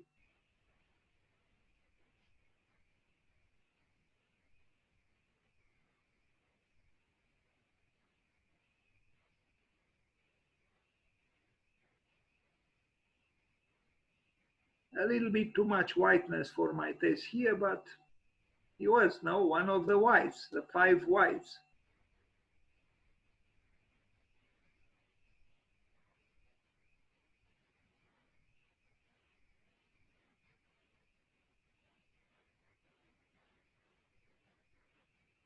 Okay, this is, I don't know what it is. It is a website about him, but I forgot what it is. John Haydock. Now, John Haydock was a very different kind of architect, although he was part of the same group. He built very little by comparison with even Eisenman and certainly with Michael Graves, but he was a great educator. The Cooper Union was an exceptional school when he was dean for many years. And his books on architecture with his own work are very, very nice and very appreciated, and unfortunately increasingly expensive. I have a few of them. They are very poetical. They have his sketches, they have his poems. They are cultured, they are engaging, they are very interesting, the books.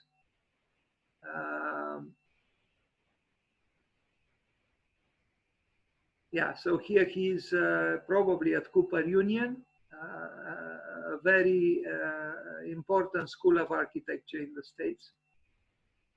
Within the school, some projects, you know, that he did, he used axonometry often, and he played with, at one time I've heard him in a conference saying that he was like a fly trying to irritate the work of the masters, you know, the great masters, you know, maybe here Le Corbusier and Mondrian. He had an interest also in painting, and I mean, at least in terms of his cultural, you know, background. So not just on architecture. And you can tell from the composition, the architectural composition, which seems a little contrived, yes, and artificial, but the old house in the Netherlands, the Dutch, of course, they invest in other architects as well. They invested in Michael Graves. They invested in John Haydock. I wouldn't say it's a great building, but it was built. It is by John Haydock. What can I say? I still prefer Schroeder House by Rietveld, but why not? This is another house built by another architect with capricious windows here and there, with certain decisions being taken again from a position of I don't know, some kind of ad hoc impulses. This is the old building of the Cooper Union at the special school I told you about. And across the street is the new building built by Tom Main and Morphosis, kind of an interesting building. The interior, though, of this book was designed by John Haydock, all white. At least when I visited it, I don't know how it is now. Back to the house in the Netherlands, some drawings. He also drew. So what unites these people to an extent is the fact that besides building, well, Haydock less than the other two, but they drew a lot, and they drew manually. You know, both Eisenman and Haydock drew a lot, and you can see that they were aware of the value of a drawing. The drawing became almost an icon, a graphic representation of some value in itself. So they were aware of the plasticity or the plastic or the artistic value of the drawing. Maybe too much to the effect that they kind of neglected the reality of building a building. Sometimes the buildings of John Haydock, the few that he built, they look like models. So the so-called real building looks like a model, not like a real building. We'll see them soon. Now, it's a reference here to Le Corbusier, this Armée du Salut in Paris. Anyway, I want to insist, this is the plan of the house that we saw in the Netherlands. Wall House, John Haydock, in Catalonia, the university. You know, here we are dealing with people very involved in education. Michael Graves taught at Princeton for 30, 40 years. Eisenman taught at Cooper Union, and not only at Cooper Union, also sometimes at Princeton, at Columbia, and Harvard. They were spoiled, these people. Then John Haydock ran. He was the director, the dean of Cooper Union for many years. So it was almost like a club of high caliber professors.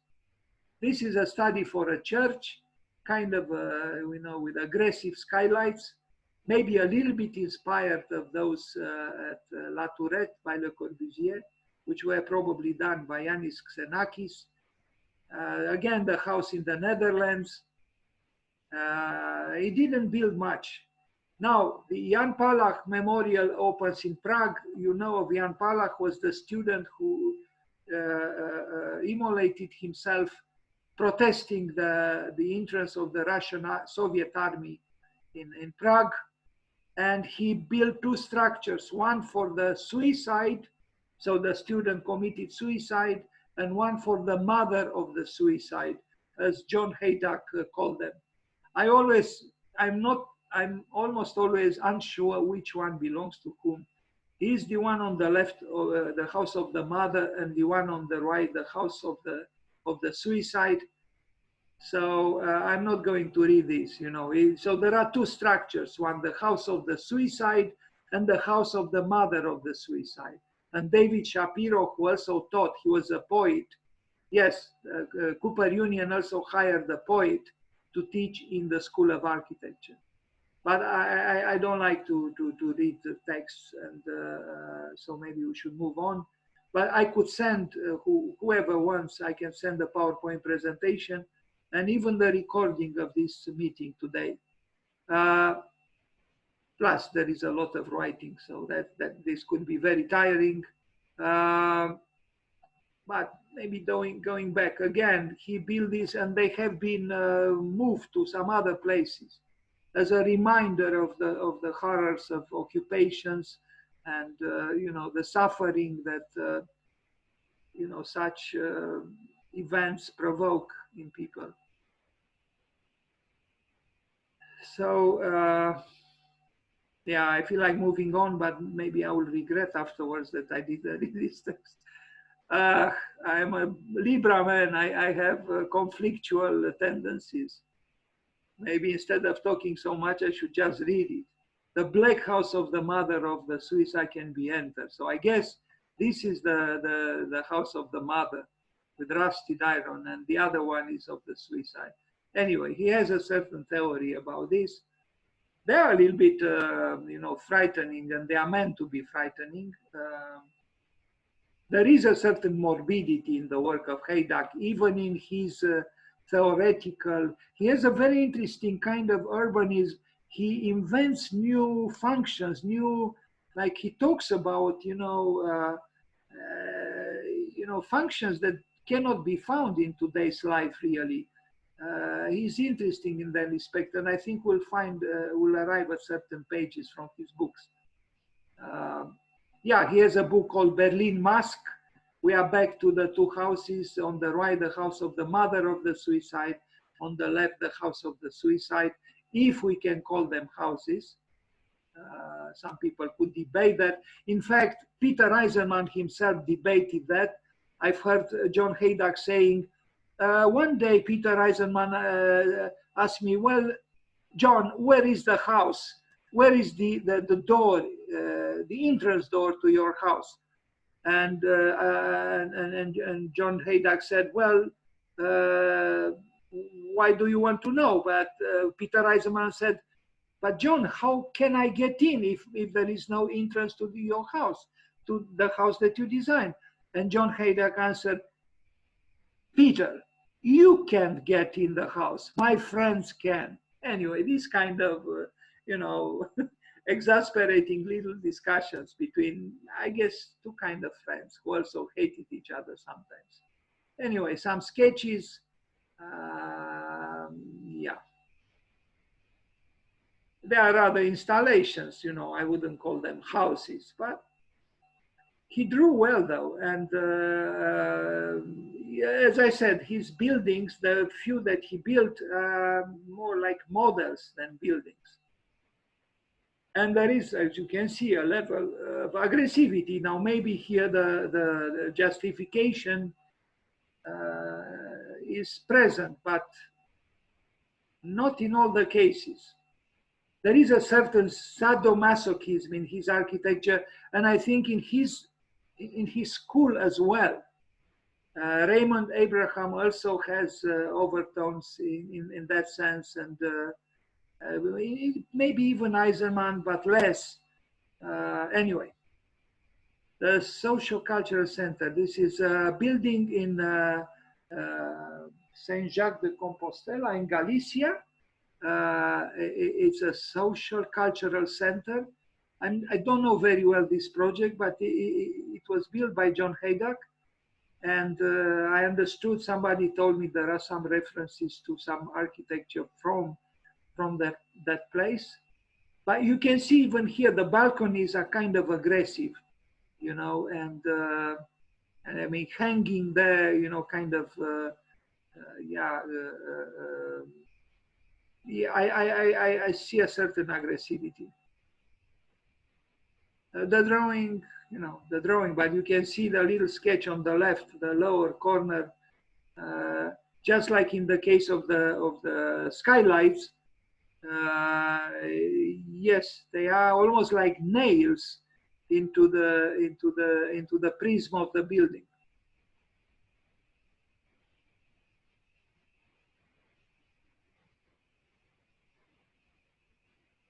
Now, this is another, there are 3 buildings in Berlin that are not far away from the Jewish Museum of his darling Daniel Libeskind. In fact, you can almost see, from here you can see the building by Libeskind, and from Libeskind's building you can see this. There is a tower, and there are 2 housing complexes that are have a lower level, you know, they are not tall, with a strange facade. No, it's almost like a human face, a mask which collects the rain in the center, above the so-called nose. Of course, the functionalists would protest, but who cares about the functionalists? Even these buildings are a little bit sadistic, I think. And they were actually almost demolished, but the community of the architects protested and they were saved. Yeah, I wrote here, I think, cat house. No, somebody on the eternally witty internet or the web, you know, added a mustache there on the facade. So the lateral facade, the side elevation of the building by Haydak became the face of a cat. Okay, house for 2 brothers. This is interesting. Tegel housing in Berlin. There are 2 houses connected by the circulation. They're identical. Again, you can see the skylights or some skylights, almost like you know, some kind of war machines. Perfectly symmetrical. The plan is neurotical. You'll see it. It's very geometrized and very symmetrical and very apparently organized, but with too many doors and such narrow spaces, it's really very neurotical. I really think John Haydak had problems, but many gifted people have problems. So, you know, welcome to the modern world. We go back to that tower that we saw near the other 2 buildings. There are some artistic pictures of it. So again, these buildings are, here is a detail, but very close to the Jewish Museum by Libeskind, which is a destination, as you know, by architects, for architects and students of architecture. And maybe not so many people know that not far away from the Jewish Museum, there are these works of his professor. Why did I? Okay. For some reason, I should not have jumped directly to the works in Compostela, Santiago de Compostela, but you can see it's the same architect, you know. Although these had been built after his death, and I actually kind of like this tower, especially one is opaque, the other one is transparent. You don't quite know what's going on here, but they are sculptural and they are mysterious. They are almost metaphysical in a certain way. They are well built. Of course, they were not built by him, but for him after his death. There are sculptures within, and I think I have some images which change, of course. I don't know their function. Maybe it's related to, I don't know, the religiosity of Santiago de Compostela. I don't know.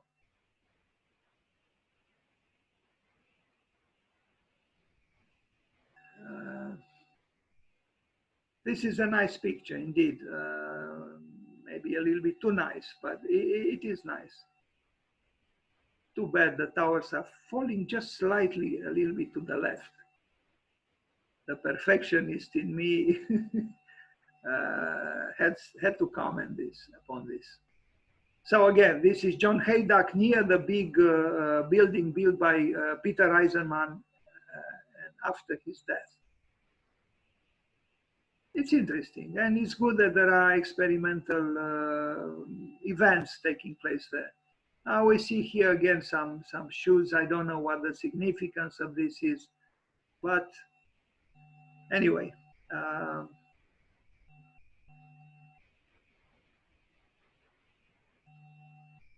Yes, there are even concerts taking place there or in the proximity. This is actually on the building of Peter Eisenman.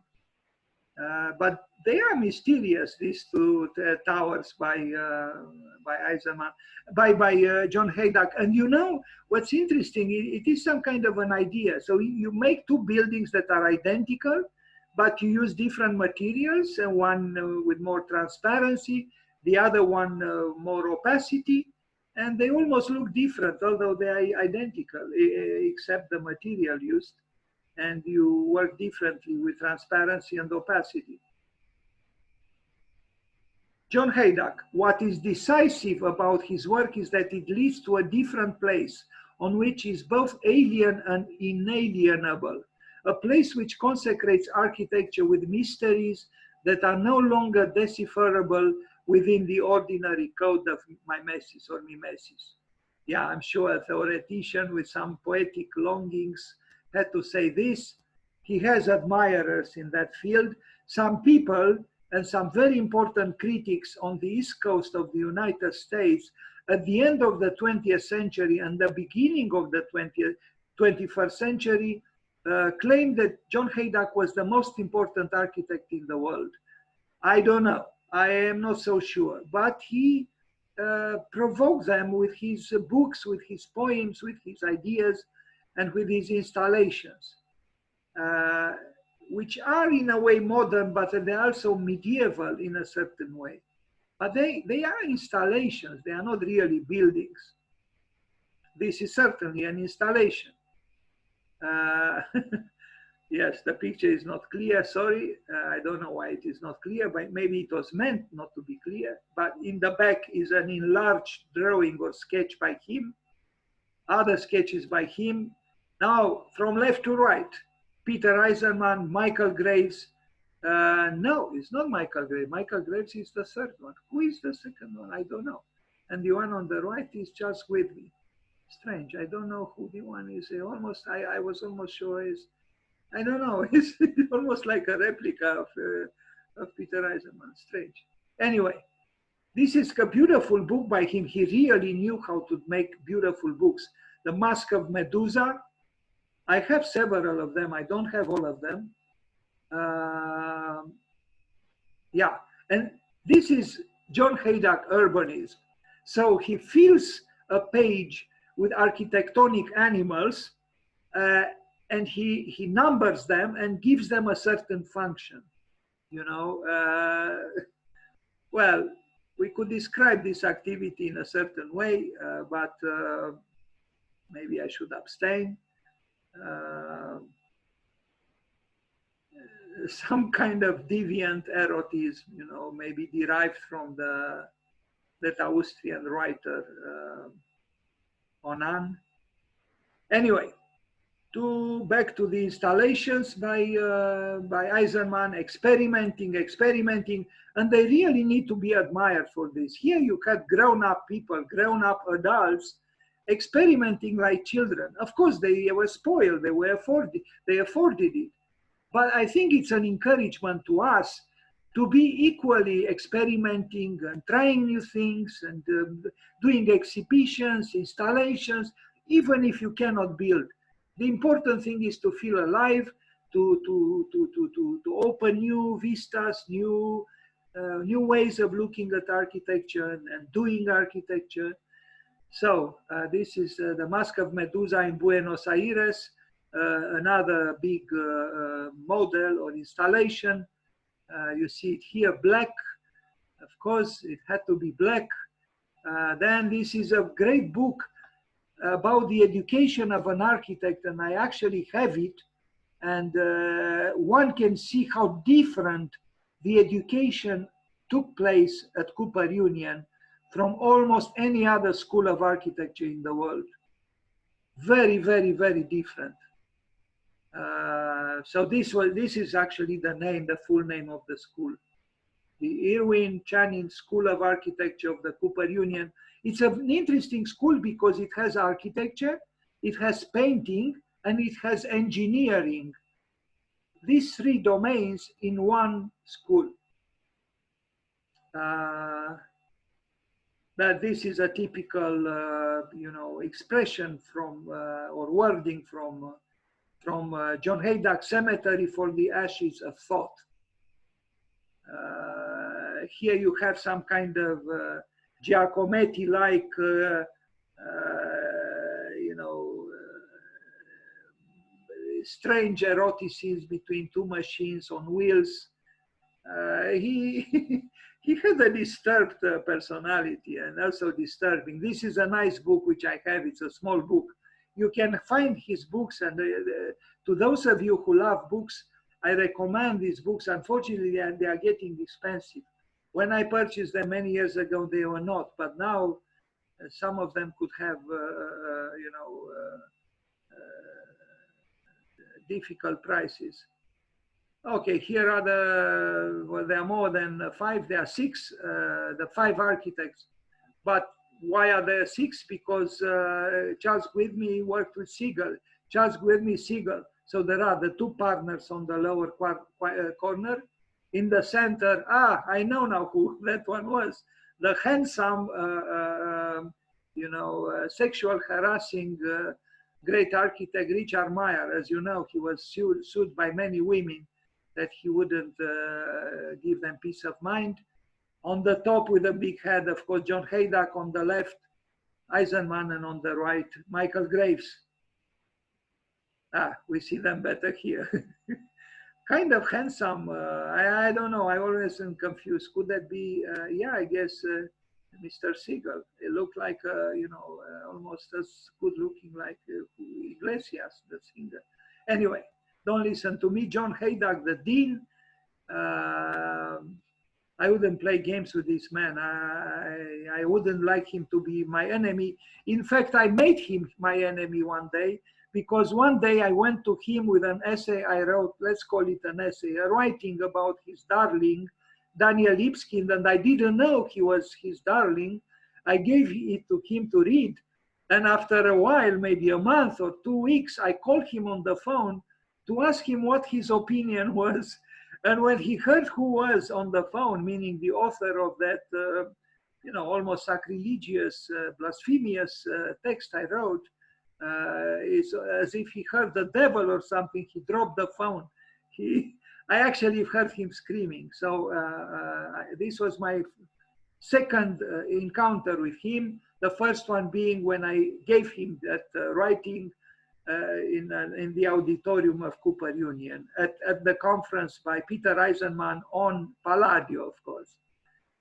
Pages from his book. He draws very interesting things, all kinds of demonic angels, if I can call them so, or fallen angels, and then writes poems, and he does all kinds of things, except architecture, in a way. He's strangely non-architectural, although all his obsessions are about architecture. You see the battle is becoming a church. He had problems. Sorry, Mr. Haydock, you did have problems. I'm not a psychoanalyst, but I almost feel tempted to psychoanalyze you. Anyway, but look at these drawings. He was influenced also by Japanese woodcuts.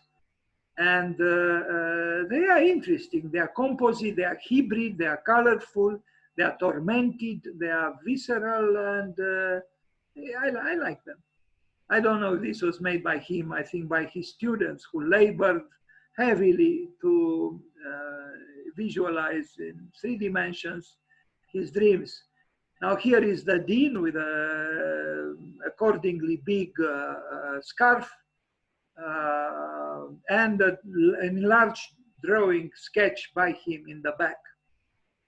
Another study for an impossible church in a way, I guess. Interesting drawings, I think. And he has many, many such drawings. And again, whoever of you loves books should check them out, either on ABE Books is a good place to buy books from. I don't know if I pronounced well. I always had troubles to pronounce this word.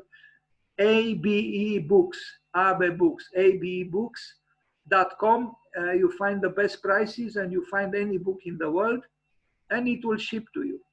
It will, yeah. Another drawing by Mr. Haydock. And another drawing by Mr. Haydock. There is a strange animal in the lower left corner and the strange nose of the building on the right corner. As you can tell, there is some kind of tension between the animal and the so-called building on the right. They are ready to bite each other. And this is an old drawing, more placid in a way, less aggressive. There are even some insinuations about the sunlight or the 4 quarters of either 4 seasons or 4 cardinal points or I don't know what. This is the building in the Netherlands that we saw. These are sketches and sketches and sketches for Berlin. His books are filled with sketches. You know, these architectural animals, as I call them. Now, this is another nice book by him, Soundings, a work by John Haydock. We see even the you know, inclined, no, this is not the word. I am probably a little bit tired, please forgive me. I am referring to that cross by Philip Johnson that we saw yesterday in the chapel, the last work that we saw. Here is, you see, this is how he used to work. You know, he has plan, section, elevation, detail, and so on. Then footing, foundation, floor, wall, and then concrete, wood, meaning the materials, and then writers. He somehow associates various qualities with various writers or other artistic events. Gide, Proust, Flaubert, Hawthorne, Hardy, Robbe-Grillet, Blanchot, and Mann. He was a well-read man, and literature was very, very important at Cooper Union. People read a lot. Okay, we saw this one. Another kind of strange drawing by him. I think he was, you know, concerned about the limits of life. There is some kind of dark religiosity. There are demons. There is death. There are animals. There is also sensuality. Sometimes, you know, in a more angelic form, but still fallen. Again, architectural little animals. Now a cathedral, so-called cathedral from 1996. Yeah, not very convincing, I would say, as an architecture, but if it was built, probably would have had some kind of interest. I think he had troubles I think he had a troubled faith. I think he was not indifferent towards what we call religion or faith, but I don't truly think he had that harmonious, peaceful faith that maybe many people or some people aspire towards. Anyway, he was a modern man, like us.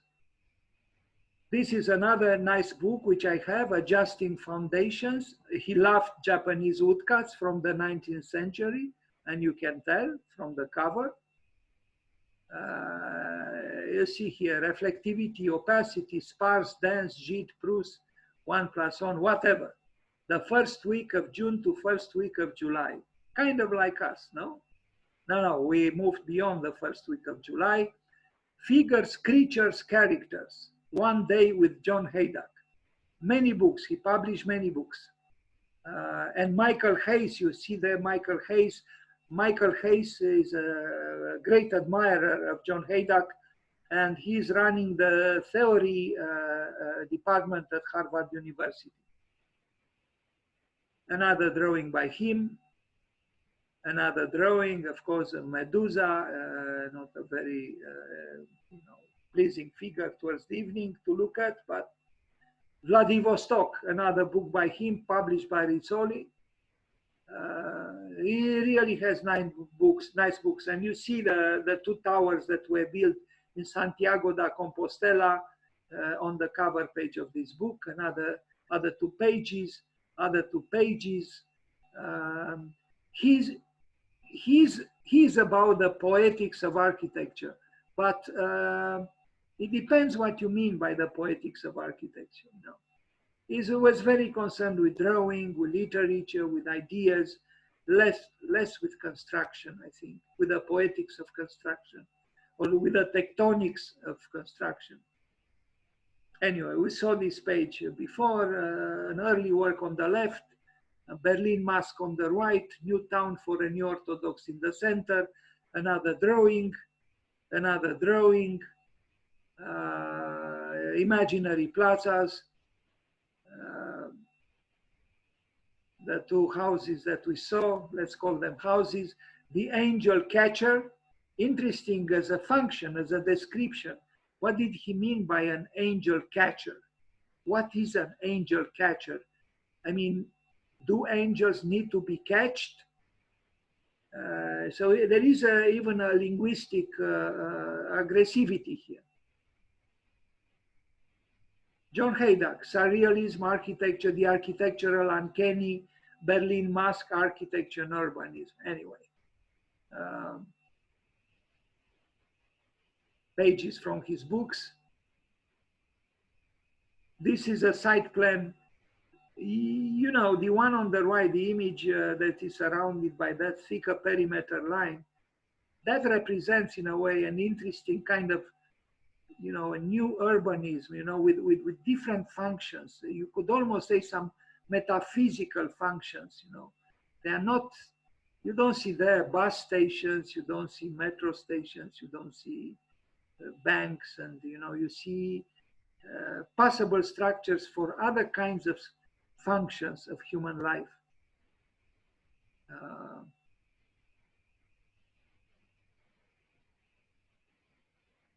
And you see some of these functions here, you know, the building of time, botanist complex, house of the urologist, crochet woman, town cemetery, guest housing, mosque, the anyway, I can read very well because my glasses are not very good, but I'm sure you can read better than me. Sensor bureau, you know, strange functions. You know. So his urbanism, you look at the people who populate this so-called settlement: horticulturalist, gardener, rose woman, metal man, park attendant, inhabitants, drawbridge man, trolley man, mechanic, operator, and then a number of children: physician, nurse, optometrist, painter, musician, poet, soloist, musicians, dancer, librarian, typesetter, poem, mask repairman. Interesting, mask repairman. Maybe we need mask repairmen now because of the pandemic. Watch repairman, paper restorer, carpenter. You would say only a madman would occupy himself with something like that.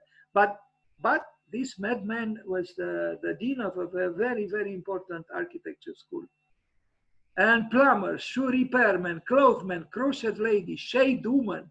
Shade woman, you know, are we thinking ever about the shade woman? First of all, what is a shade woman?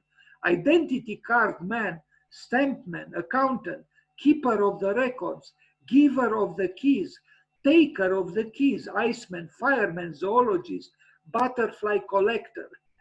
I guess he is a butterfly collector. Catfish, peacock, people, child, judge, room for thought, room for the innocent, room for those who looked the other way. Yes, this I like. Room for those who looked the other way. Passengers, toll taker, timekeeper, the dead, the travelers, the exiles, the disappeared, the application. What application, Mr. Haydock? Leave us alone. Please don't complicate our lives. We are troubled as it is. We don't need your troubles upon us. So the sketchbook from that, we saw this one from the Riga project. We saw these houses in Berlin. Let's call them houses. We saw even this and even this and even this and even this again and even this Medusa or whatever it is. Please leave us alone. Oslo. Here is Oslo. I thought was Argentina, Buenos Aires, but it's Oslo. one of these impossible medieval machines, kind of sadistic. We don't know what exactly is going on. I think 1 or 2 days ago, exactly on that day, Joan of Arc, 45 years after she was burned to stake by the church, was granted, how to say, I can't find a word. After 45 years after the crime, terrible crime the church committed, burning her, they arrived at the conclusion that it was a mistake, that she was not in any way insulting religion or incredible the crimes human beings are capable of generating. Anyway, interesting drawings by Haydock. This is a little book I have with an introduction by Michael Hayes. No, it's written actually by Michael Hayes about the last work of John Haydock for Sanctuaries. Sanctuaries for an unbeliever, you would say. A tormented unbeliever in a way, or partially tormented. Here I don't know. Can you believe it? $752. This little book is really a little book. When I bought it was, I don't know, $10, $15. Now it's almost 800. Anyway, other drawings from other books or other books by him. We saw this, maybe sacred support, tangent point touch. What is he talking about? Uncube. I think this is the last image. And I think we have to uncube ourselves. If we are to have our minds open like that umbrella. I don't know what I have with that umbrella. I keep mentioning that Walter Gropius mentioned that, and it's so banal in a way. He said that, you know, a mind must be open, works best like an umbrella when it is open. Thank you very much. I'm glad I didn't yet didn't have the heart attack, but I went through it. And now if you are still here, some of you, we can still talk. Yes, there are still 11 people besides me. And I appreciate even more the fact that some of the people I do not know. I know Andrea, I know Vatsal, but Mihaela Radulescu, perhaps I know, but I do not know the others. If you'd like to receive messages from me, although I'm not sure after this mini marathon, but if you do want, please be kind and leave an email address on chat in case you do not receive emails from me with announcements to other meetings.